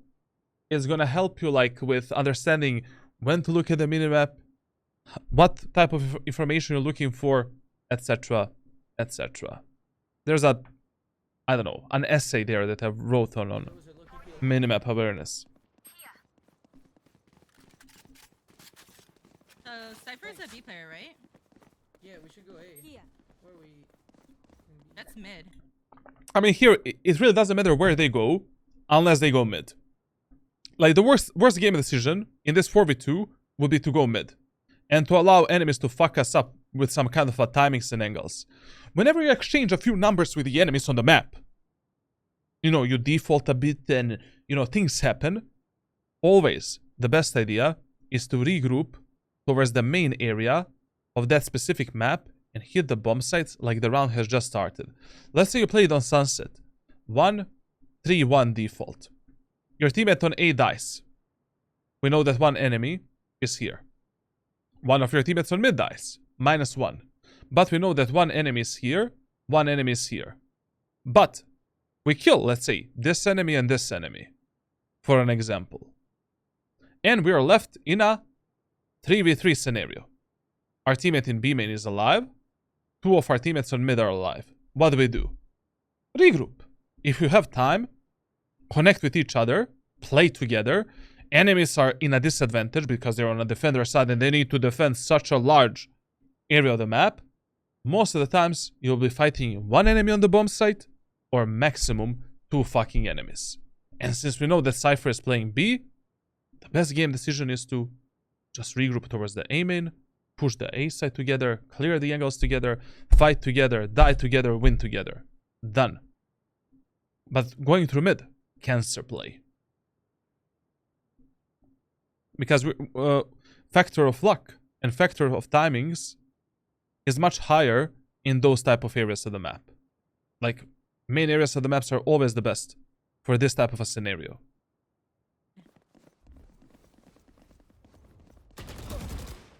Enemy spotted. Let's just go. Yo, look at the Sage. But there is a problem also here, like, Sage didn't clear a single angle in the B main area of the map. Like, please, like, I really don't care. When we're pushing a certain position, when you're pushing some bomb site, when you're pushing a certain area of the map, like, crosshair place, like, clear everything. I don't care, like, if you have, like, I don't know, 10 Soba drones clearing the B site. Check everything. Check this. Check this. This. Like, behave towards these positions like the enemy's there. Especially in these lobbies where you're right now.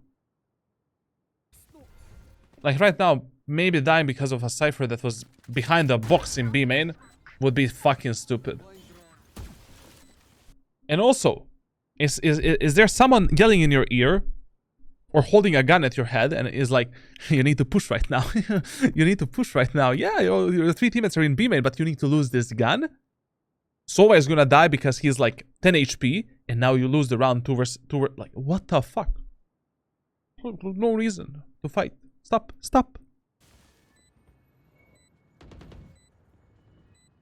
Market. Heals up into. What are you doing here? You wanna die in a solo 50-50 fight? On site. Stay right there. One enemy Yes, you wanna die in a solo 50-50 fight. Good job, man. remaining. For the Proud of you. Last round.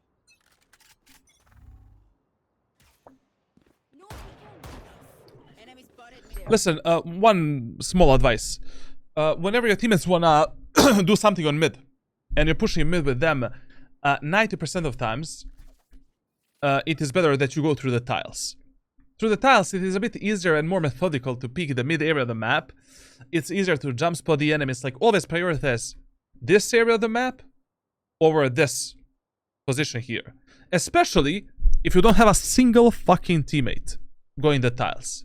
And especially in the matches where enemies push you through the aim in a lot. We can just, you know, take the tiles control, clear this for our team, then maybe hold the enemies push for a bit. Then when our teammates want to take the mid control, we, you know, push with them, use the dash ability to kill the enemies on all of these angles, get the fuck out. Do you know how often he plays Valorant? He started playing in episode 8. He has like 180 hours in Valorant ranked. And he's playing like quite a... It's okay. Last act he had like 120 hours.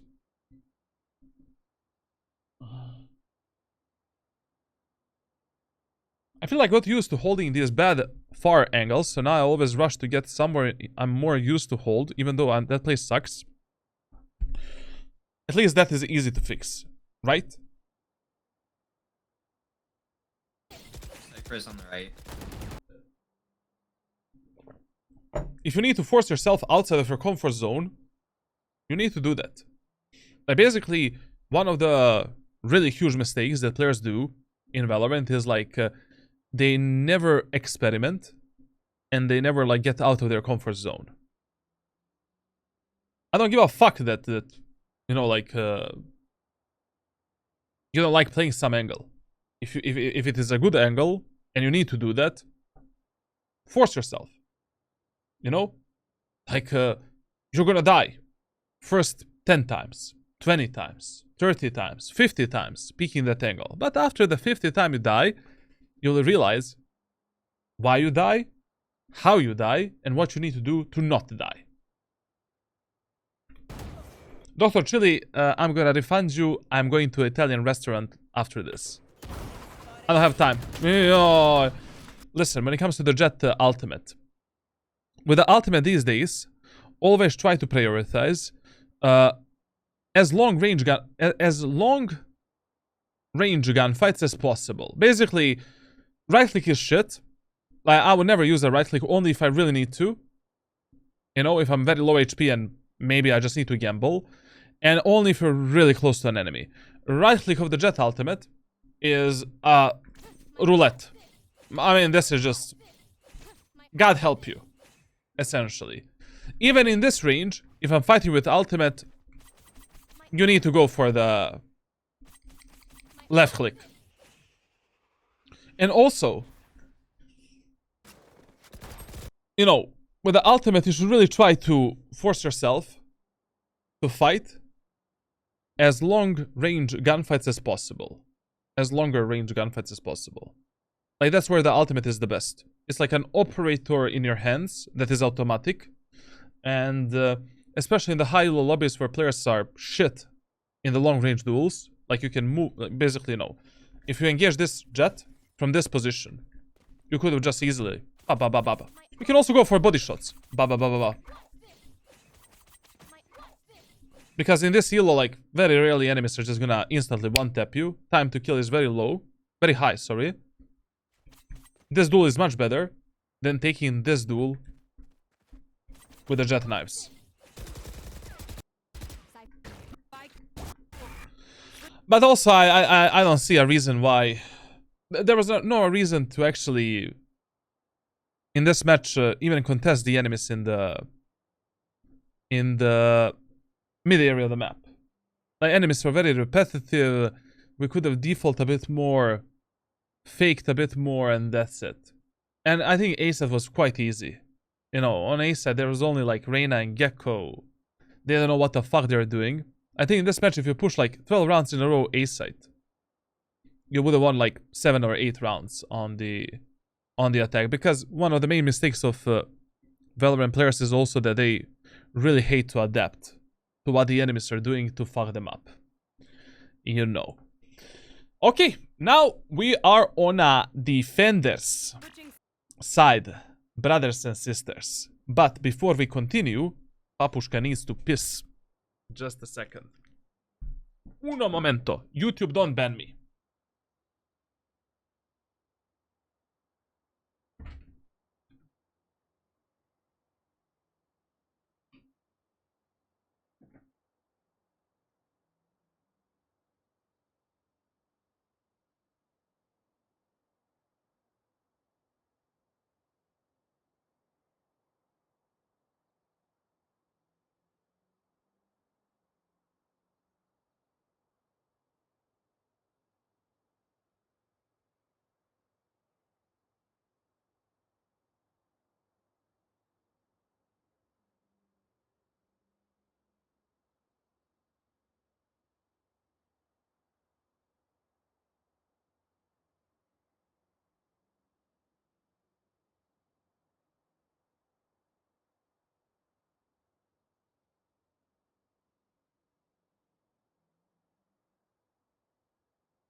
Bro.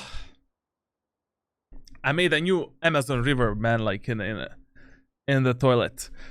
Guys, one thing that I've discovered this week are the cold showers. My whole life I've been showering with the fucking, you know, devil temperatures, basically. And this week I started showering with ice cold water. Bro, that shit actually fucking good. I don't know why I never tried it. Wash hands, bro. I don't wash my hands. I lick them. Of course I wash my hands, bro. Like, nasty motherfucker. Okay. Defender side of Sunset. Basically, fast rotation map. Fuck the map control. You don't care about the A set and B set that much. Focus on faster rotations. Focus on the team play game. Re-fragging your teammates. And fighting every single fight that your teammates pick on the map. On this map, it's very important that we always have the market control and top mid control 24/7. We should fight more aggressively for these two areas of the map. B site is your default site #1 priority. A site #2 priority. And we need to play a semi-aggressive playstyle where you consistently want to apply some pressure onto the enemies in A main, B main, or mid area of the map. Now, in the first round with Jett, what I will usually do is like, we can play some kind of a classic pistol shorty strategy in the B main area of the map. You can also buy, I don't know, classic light shield 2 smokes. You can also buy a ghost with an updraft. And what you can do in the first round is just close the doors, updraft here, and hold this off angle as the enemies are pushing in. We can hide from the enemy's flashes and recon utility here, and then ba-ba-boo, ba-ba-ba, try to kill them.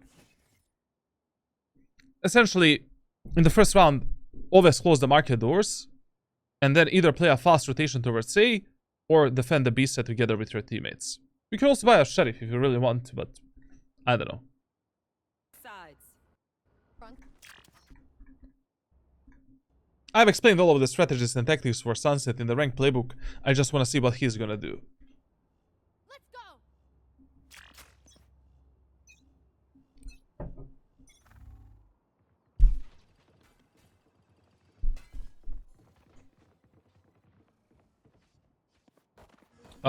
Okay, brother, we know Smoke up, enemies Mark. are going B. You can retake.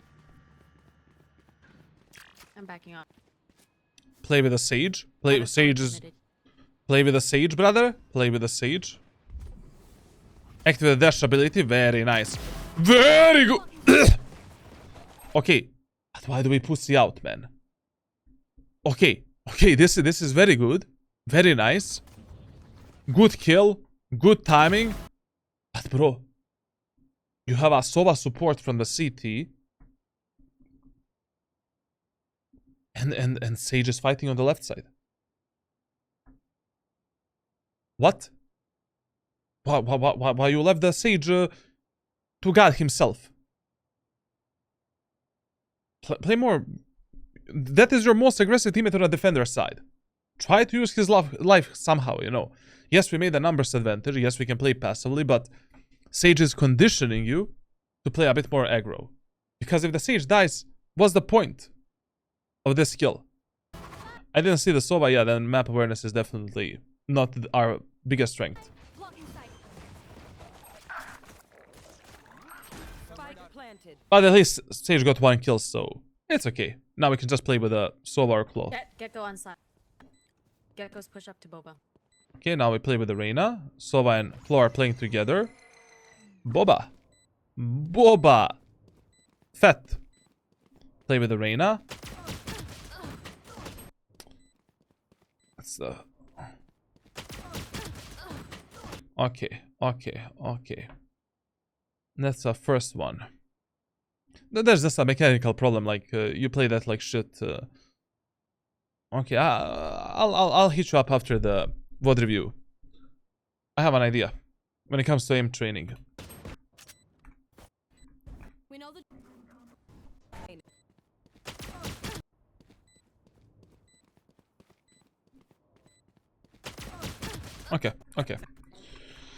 Okay. Yeah. Second round, on 90% of the maps, you win the first round. Second round, outlaw, light shield, heavy shield, utility, done. And in a second round, no matter what happened in the first round, always gamble and play, you know, play in the market. In a second round, also what I like to do, if I win the first round, is don't close the doors and just hold, you know, this angle. Occasionally you can peek the tiles and maybe get a kill, and that's it. Let the enemies come on your crosshair.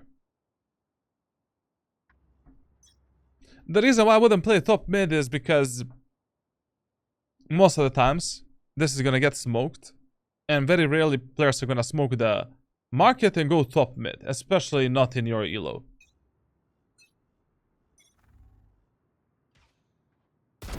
Grounded.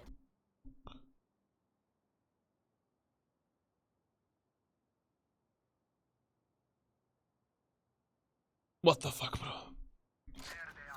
Jett was That on What the fuck is enemy Jett trying to do? Good rotation, absolutely. This rotation is fine because Sunset is a bit more of a fast rotation map. It's totally fine to play retakes on both A side and B side, and you should prioritize the fights that your teammates are fighting. But right now, I would not be playing with Sova and Reyna here. I'll be going into the elbow because we can just get fucked from the elbow. Or I would choose a better position. Like here. Okay, so 2 of my teammates are playing there. I'm just gonna hold this for my teammates. So they are not dying from the elbow. And I can play with them.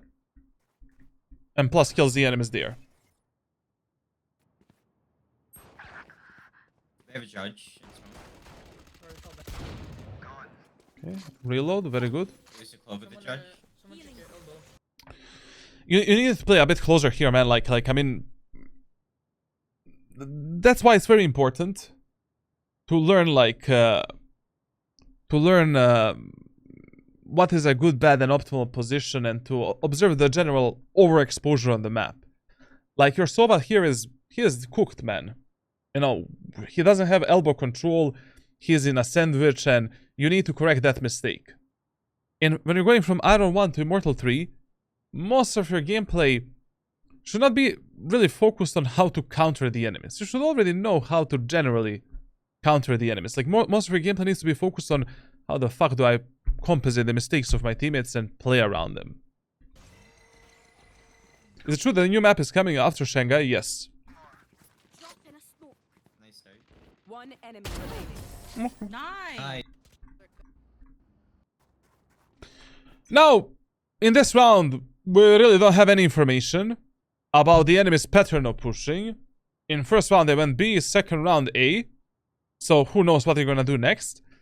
That's why on, you know, this map, whenever like you have no idea where the enemies are gonna go next, the best idea is to gamble towards the default bomb site, start around the market. You can play a bit aggro in the B main, and that's it. I don't know why you're not buying a shield. Only if you want to buy an operator in the next round. It's okay that you're not buying a shield right now. Noise B main. Main. Yeah, I love this gun. This gun is so fucking stupid. So fucking stupid. Very good. That off angle there is fine. It's good.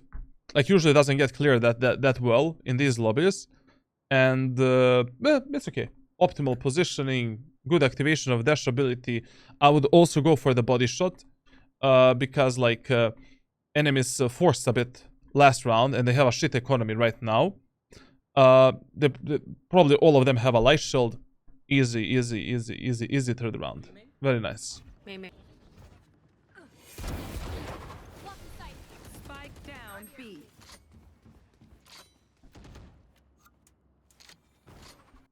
How do you determine the default bomb set on a map? Default bomb set is not a side that you should always play. Default bomb set is just a side that is easier for the attack, harder for retake, easier for the postman, easier for the attack, harder for defense, easier for the postman, harder for retake. Based on the overall map and bomb set design. Like how well we can clear the angles one by one and shit like that. Backing off. Nice, good pick. I don't know why you're rotating here. Also, when you're defending the... So here, what... Valorant. Indie game developers, you know? Sorry. Just a second.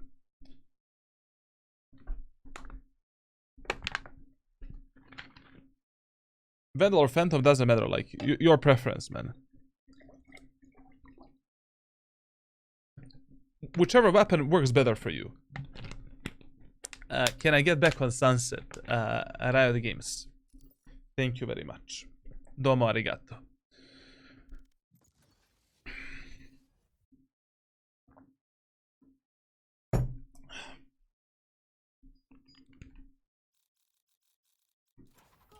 Let's go.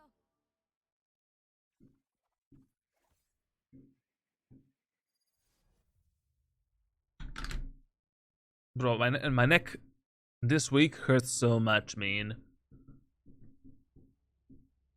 What the fuck is going on with my neck? Probably that I'm speaking like 24/7, man. I've been dying to try. And also my sitting like 24/7. My ult's ready. 30 seconds left. Now, what I want to say is like, you know, after this kill, what I would have done, I would instantly go on some secondary off angle. So we took this kill on the Gecko. Okay. Let's get up here. You know, your Sage walled. Instead of staying backside like a potato, let's abuse this off angle to kill maybe one more enemy. And then we play some, you know, common position. Generally speaking, on a defender's side, especially when you're playing Jett, you want to abuse as many off angles, tight angles, uncommon positions as possible to fight the enemies before some kind of a 50-50 fight happens for you.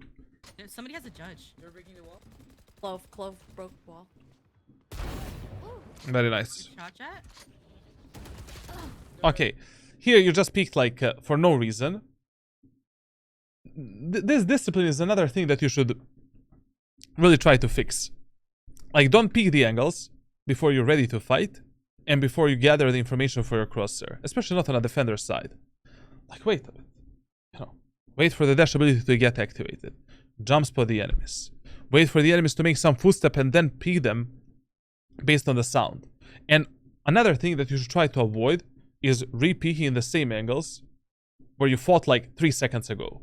If you fought on some angle, like don't re-peek it immediately, or just wait for the dash ability before you re-peek it. It's just stupid to re-peek the same angles on which you fought like 1 second ago. It doesn't make any sense. Keep your location a secret, peek enemies from another position, or wait for a better timing, wait for your teammates, and that's it. Like, this is another death that didn't need to happen right now.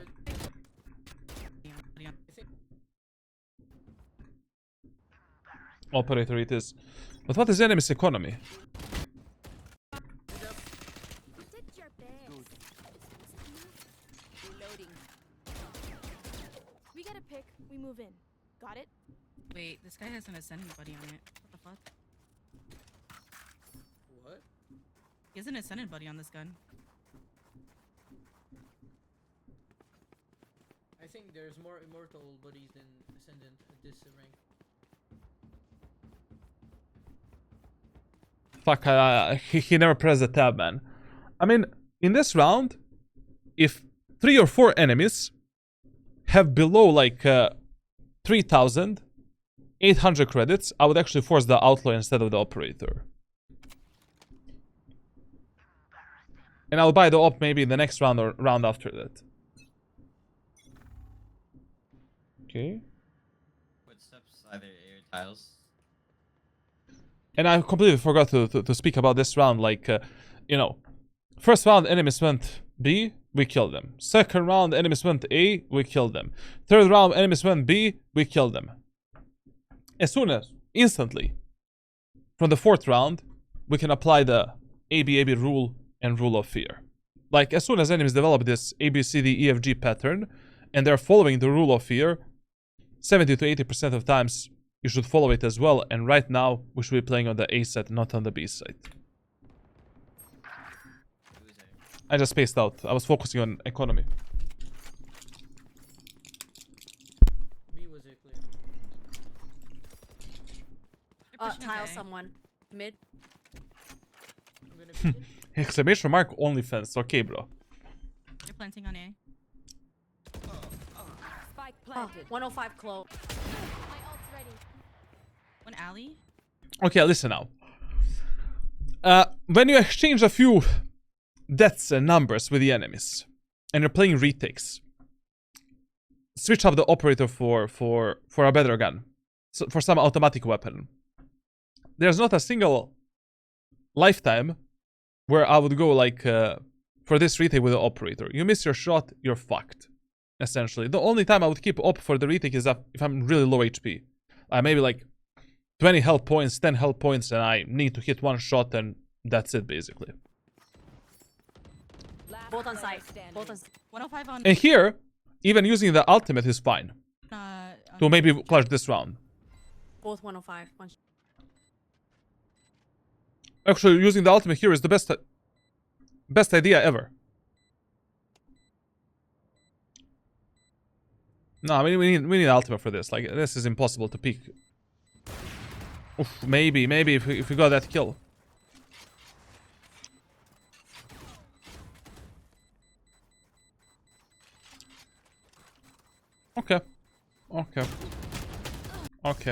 Okay.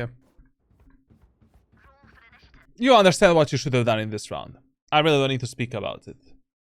Like, really, we should have picked up the gun from on top mid, or use the ultimate for this clutch.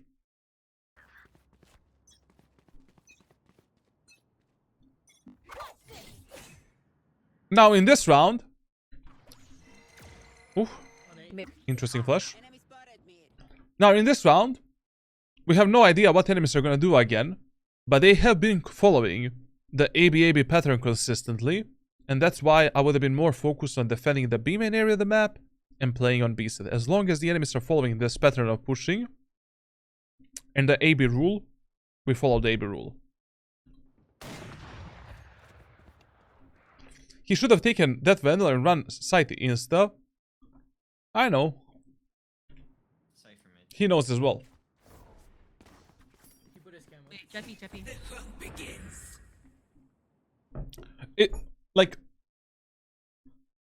that's why I say that on attacker side, this is the absolutely worst fucking pattern that you can develop. Like, when I'm playing my solo queue matches, like, I don't care if I'm playing Cypher, Viper, or Omega, Alpha, Delta. If I see you develop some pattern, I'm gonna stack it at bomb site and gamble a bit more. Fuck it.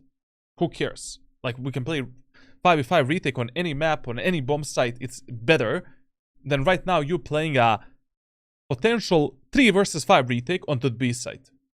We know enemies are gonna push. I mean, we don't know, but chances are 80%. And I have explained this gambling game of Valorant for you instead of the coaching intro videos that I've shared with you. B7. Actually, your claw is a fucking demon. Spike planted. Reyna's put. There. Cypher. Dash ability, please dash ability, please dash ability, please dash. Oof, oh. Nice. Try to incorporate your dash ability in the scenarios where I told you that you should do it. Now, obviously, in this round, we should play A side because chances are higher that enemies will go A, and yes, we can just focus more on onto the elbow. Get out of my way. Mid stuff. They smoked in wall. Let's mid. smoke that B. But another thing is here, like, that I forgot to mention is that, I don't know why, but 60 to 70% of times, when players have the Gecko ultimate, they push the B side. And this mindset is extremely prevalent and noticeable in low and medium elo ranks. I guess because Cypher usually plays B and, you know, it's only one, I don't know. Like, really, I don't know why Gecko ultimate on A is also really fucking good as well. Like, 60 to 80% of times, if you see that enemy's Gecko has the ultimate on the attacker side, you can gamble on B. Literally. Furnace house.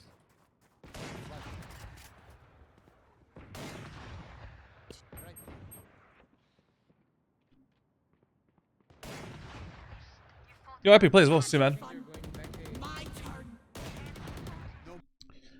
One thing, like, in low elo lobbies, especially in low elo lobbies, but fuck the map control.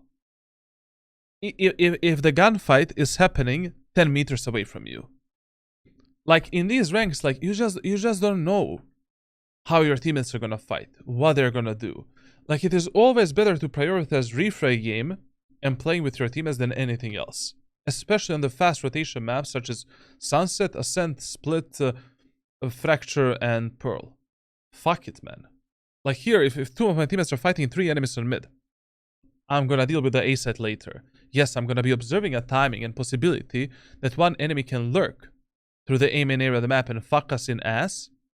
And I will be watching that angle, but as soon as my teammates are picking the fight in mid, I'm fighting mid as well. Gecko's B. Gecko B main. One enemy remaining. Salted. Spike Dash down. ability, yes. Spike down.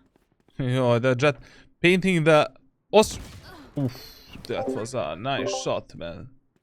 That was a really good shot. B. Spike down. But also, you know, first of all, on this range, when you're holding this angle, there is absolutely no reason to ADS. I don't know why would you do that. Because burst firing and spraying with the Vandal is impossible with the ADS on this I mean, with the ADS in general. Second of all, you don't even need to hold this angle. You know, you can just jiggle peek, wait for the Sova to come towards you, then fight with the Jett. Third of all, it doesn't matter that you died, like, you're gonna like, win this round anyways, but still, like, another pointless death. Like, generally speaking, like, when you're playing in these common positions, you really need to jiggle peek a bit more, get the information about the enemies first, and then swing them. Like, play like you're playing on the attacker side, basically. Like, you can hold the angle statically when you're playing some off angle, one and done angles. I don't know, like holding some angles where you have a huge angle perception advantage, tight angles, pixel angles, holding angles with operator, outlaw, marshal, shit like that. But playing this position like this, not gonna end up good. Maybe if you're playing all the way here and holding that peak, I love this angle, this peak, for an example, we can hold from this position like this, and then try to kill that enemy, and then focus on the enemies that are maybe top mid. Jett request. It's fine, it's fine. Judge, pushing with the judge. I'm not gonna speak about this round.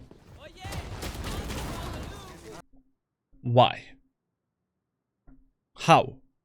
First of all, enemies should not have allowed you to come that close anyways. With a Gecko flash and shit like that. But second of all, this is a suicide play, man. I don't know what was the plan here. Like, playing with a judge at this angle is terrible, really bad. Maybe if you ask for the smoke from your claw, like this, and then you can come closer and maybe try to kill the enemies with a judge. But on the A side, with a judge, you can play maybe here, back side, here, here, here, here, as the enemies are pushing out. Like, all of these positions are fine, essentially.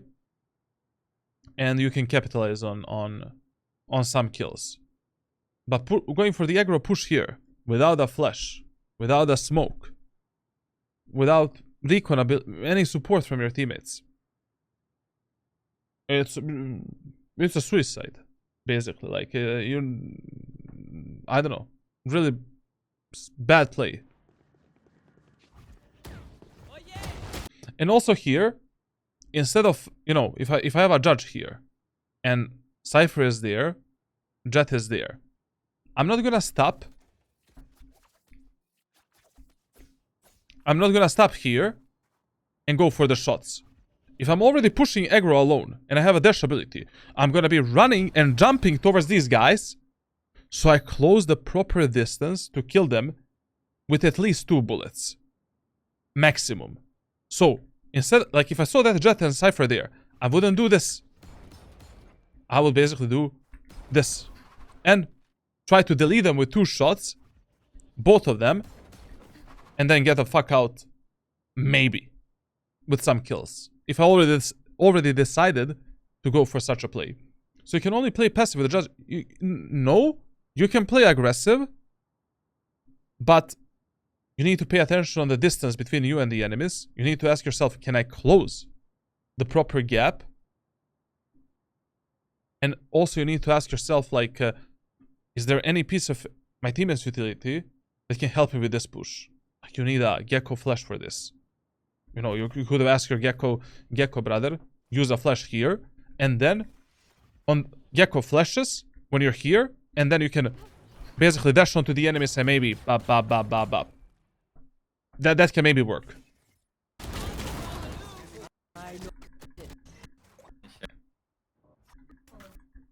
Also, I don't really see a reason here why would you play aggressively when the passive playstyle was already working for you. You know, as long as the passive playstyle works for you on a specific map, fuck it. You know, if you can already just hold the angles, hold the positions, hold the bomb sites, play the retakes. If enemies don't have a single idea how to push you, why? I mean, you know, you don't need to change your gameplay at all. Only if they start countering you and killing you. Jett smoke in advance is an option. Yes, but as I said, like, in this round, that doesn't make sense. Maybe in some eco round, hull by round, like, you know, you want to force a fucking Bucky or a Shorty with a light shield and smoke. Yeah, sure. You know, enemies are here, Gecko flashes. Maybe you can do a smoke on the Gecko flash. Bop, bop, take 1 kill, maybe survive. I don't know. Or, you know, enemies are pushing here with a Gecko ultimate. You're playing here. Maybe you can use a smoke here. Try to dodge the Gecko ultimate. Through the smoke, try to kill 1 enemy. Maybe survive.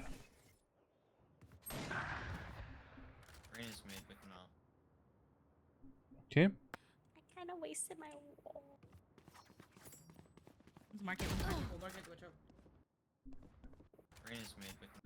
Listen, one very important advice on Sunset from now on.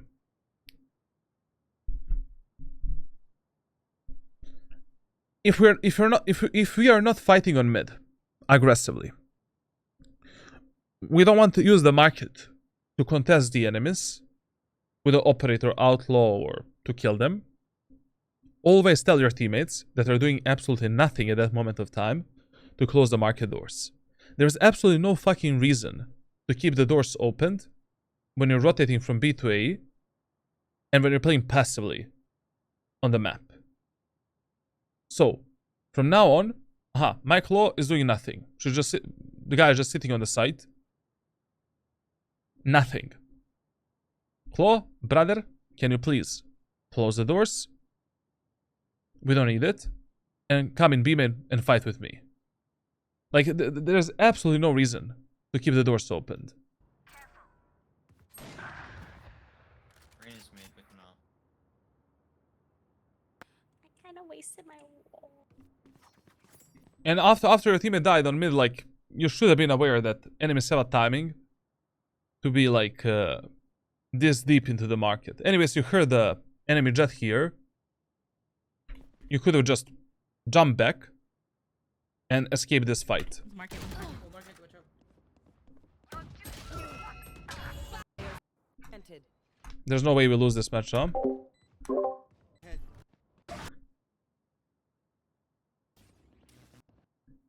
Oh, sorry, I fucked up. That's their clove. She wasn't really doing much for their team anyways, like smoking wise. Classic short, yeah. Mid again. Okay, this can work. But the problem is, like, they have a Gecko ultimate. Okay, maybe we can dodge it with a smoke, maybe. Okay. I mean, here, still, like, you know, even if I'm playing passively with a shotgun or a judge in the market, I'll close the doors, and then I'll play passively. Just to waste some of the time from the enemies while they're destroying the doors, and to have that information as well for my team. Like, I don't want... What the fuck just happened? I don't want the enemies on mid, you know, to shift all the way here and then surprise me with some stupid peek while I may be looking at a minimap or something. At least, if they destroy the doors, I know they're gonna be pushing in, and I'm just gonna be fully focused on holding this angle. And also, when you're playing around the market, this is fine. You know, this should work. You can get a kill. But ultimately, the best place to get a kill with a short is around this blue pillar, info pillar. Especially if you have the B-main control, or some of your teammates are watching the B-main. Because here it's so easy to just, you know, jump towards that enemy and kill him, or jump towards this enemy, take a kill, get the fuck out. You get the point. Okay, dash needs to be activated right now. Good kill. Nice. Spike and mark. Down B. Jets and mark. Next round. Next round. This round was yours, man. This round was yours. This round was yours. You could have won this round. Like, you could have just... you could have, like... First of all, you could have smoked the choke point here. Maybe, you know, activate the dash ability. So we kill the Gecko, activate the dash ability, smoke this, pick the gun from Gecko, get the fuck out. Now we have a Vandal with a light shield, easy round. Second of all, like, you could have, like, reloaded the shorty. I don't know why you switched to the knife. And third of all, like, you know, my dude, I don't wanna, that's okay. I'm good. You know what you could have done better. This might work, but yeah, this might work. This might work. Very good. It's okay. 100% mid, I think. But now, let's change our position. You know? Like, there's no reason for us to re-pick the same angle on which we kill the enemies. What we can do, we can use a smoke here, and we can cross from this position to this position, and maybe surprise the enemies there. Or maybe we can use a smoke to fake a rotation there, and then just hold this angle. Or maybe we can run through the CT, reposition, while the Sage is holding that angle for us. And now, we can maybe surprise the enemies in the mid tiles with a peek like this. But re-picking this angle is a bit of a sudoku. You're gonna slow push. I hear You're gonna it. play for picks.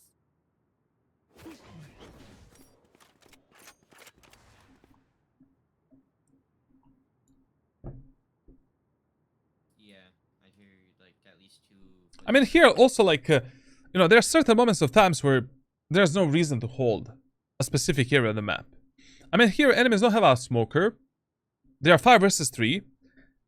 Do you even need to fight the enemies on mid right now? That's what you need to ask yourself. Like, why the fuck would I even fight the enemies here? Market is closed. 2 of my teammates are on site. 2 of my teammates are on A site as well. Like, we don't know where the enemies are gonna go. We need to gamble. Okay, let's gamble onto the A site because we don't have the elbow control and aiming control, and our Reyna is maybe gonna get fucked in the ass. And just hold an angle like this. And that's it. Instead of holding this position, where maybe enemies can come all the way here, pop flash you, kill you, take the full top mid control. Monster on the loose. L. Jett L. Dash ability needs to be activated. We need to I activate know exactly where. dash ability. Top of the site. Yeah. Okay. Okay, listen. If we're already not fighting the enemies, there's some kind of a smoke in front of you. Wall that is spammable. You know approximately the enemy's, location. The more things you try, the more success you're gonna find. You can never get lucky if you never gamble. Don't apply that tip in real life. So here, enemies are not peeking us. They're tucked in. One guy is planting the spike there. Go for a shot.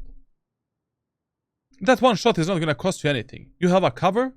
You can hide behind the cover. That's it. Anyways, you're not doing anything useful. Why not? Maybe you kill that guy that is planting the spike, and that's it. Spike planted. Okay. What I've noticed, like when you're playing operator, you're also like you need to cut it. Like once again, we're playing 3 versus 3 retake. You know, our claw is here, our gecko is here. Enemies know our location. We don't know where the fuck are the enemies. Wait for the claw to connect with the sova and to contest the enemies. Jump spot the enemies, get the information for your crosser, and swing the enemies like this. I feel that you're peeking a lot of the angles just blindly with a random crosshair placement, and you can survive a lot of these fights if you just jump spot the enemies. The only time when jump spotting is bad is when you need to keep your location a secret and you're playing on some kind of a contact. 2 ticks of the Cypher ultimate revealed you. Enemies know that you're here. Fuck it. If they know that I'm already here. Aha, Gecko is there. Get him out of the server. At least I don't need to peek like this, like an Uber driver. And then I need to gamble on my crosshair placement. Plus, this angle, we cannot peek like this. You know, driving around it. Why? We're in a huge angle perception disadvantage. When you're in a huge angle perception disadvantage, basically, this wall is much closer to you than it is towards the enemies. Like, distance here is like 5 meters. Distance here, 17 meters. Uber driving? No. Peeking only with one key, like this. Okay. Jiggle peeking the enemies, going in and out, the best. Obviously, with the operator, you cannot do that, but, you know, we need to basically go for some wider swing, but we need to cut the angle only with one key, like this. We expose this, and this position, and then we flick towards the enemies and pray for the best. So we need to slice the angles a bit more. But ultimately, like, the mechanic that you're underusing the most is just jump peeking. Jump peeking, brother. Spike planted.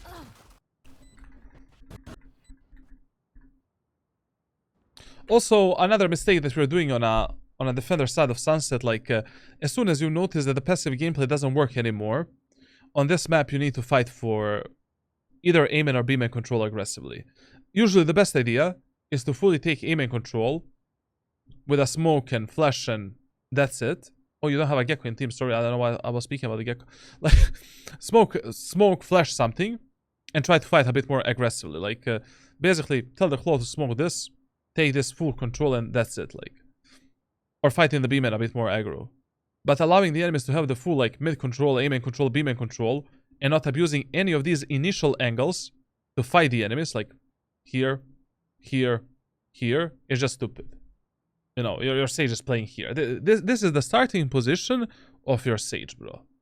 What the fuck? I'm gonna go market. I use Reyna and Jett ult for the. Jett loves Gamble, right? True.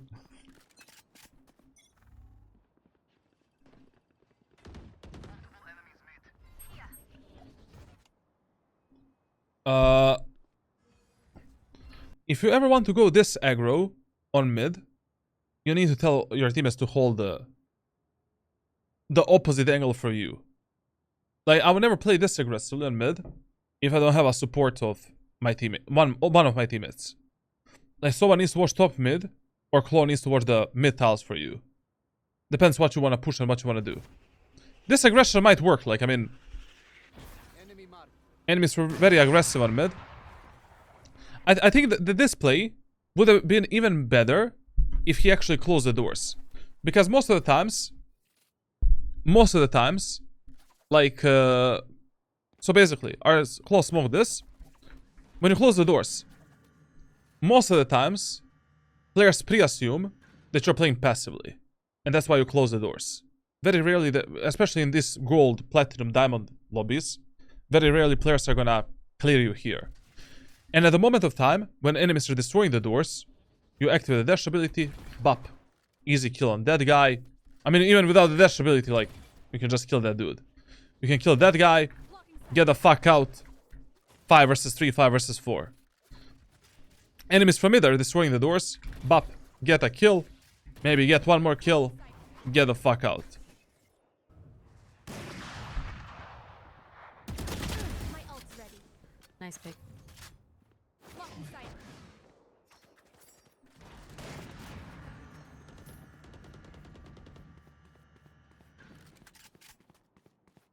Someone's coming A. We're stuck in tiles. No reason to pick this. No reason to fight this aggro. What? Your positioning is also what's killing you a lot of the times. Like, why are you here forcing a 50-50 fight? You don't need to do that. You can just bait for your Sova and even stay alive. Right now, okay, my Sova is there. I can just hold this tight angle here, go for one shot or one burst fire, wait for the Sova to maybe pick a fight, and then bop. Or maybe I bait my Sova, and then I go for a fight. But why would I be here, fully overexposed, with 5 HP? Enemies can spit on me, I'm dead. Of course you're gonna die here. Gecko pushed up to market. If that Reyna did a better pathing, a better flash, you would have died. Like, but I'm not teaching you to play against that Reyna, you know. You would have killed that Reyna anyways. One enemy remaining. Tiles. Spike down mid. On a defender side, try to reposition more often. Try to abuse as many angles, off angles, and positions to fight the enemies, rather than re-peeking the enemies 24/7 from the same spot. Period. You didn't see that. Period, bro. Away. Gecko's gonna buy an op Get for out of them. my way. They're rushing it. Unlucky. Okay, this last round was a gamble. Nobody knows where the enemies are gonna go. Nope, nobody knows that. I mean, I have no idea if the enemies are gonna go A or B. But a huge mistake that they were making on A side is like they're playing way too passively. Like playing the A side without the elbow control, without trying to contest the enemies in the aim and position. You are, I don't know, man. Even when the enemies are eco and Halba, you should try to contest them, like with a one-way smoke, with the flashes. I don't know. Especially elbow. I'm fighting for elbow control a lot, man. And there's a great off angles and great positions in elbow that we can abuse to get some potential kills and slowly path backwards towards the site. Your teammates are wasting a huge opportunity to fuck up the enemies in this area of the map. Don't be like your teammates. And in this round, I would have used the ultimate immediately right now. So I canceled the ultimate animation. Anyways, it's the last round, so... Oh. We have no reason to save it. 34 Jett. Reyna has an op main.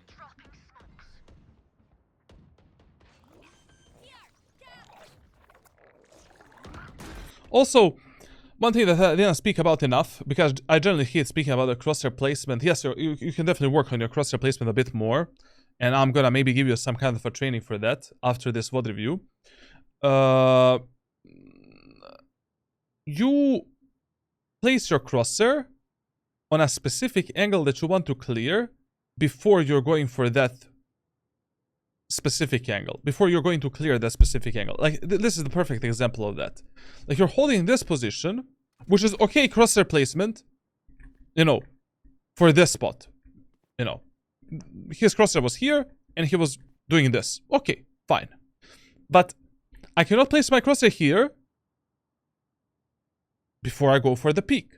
My crosshair should be here, because one enemy right now might be pushing me, might be going for a jiggle peak, slow peak. I need to be ready for that enemy. And only when I'm ready to go for the peak there, I'm shifting my crosshair down, going for the peak down. A lot of the times you miss this timing. Like you're placing a crosshair for the angle, for the second angle that you're clearing in that moment of time or holding, essentially. While your crosshair should always be placed for the first fight that you're gonna fight, or potential fight, and then, when you're ready for a specific peak, or to clear a specific angle, then we place a crosshair for that angle, and then go for the clearance.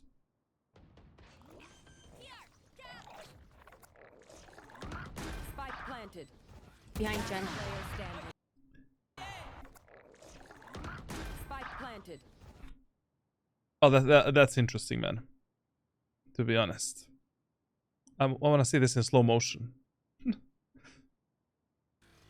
Behind Jen. Okay,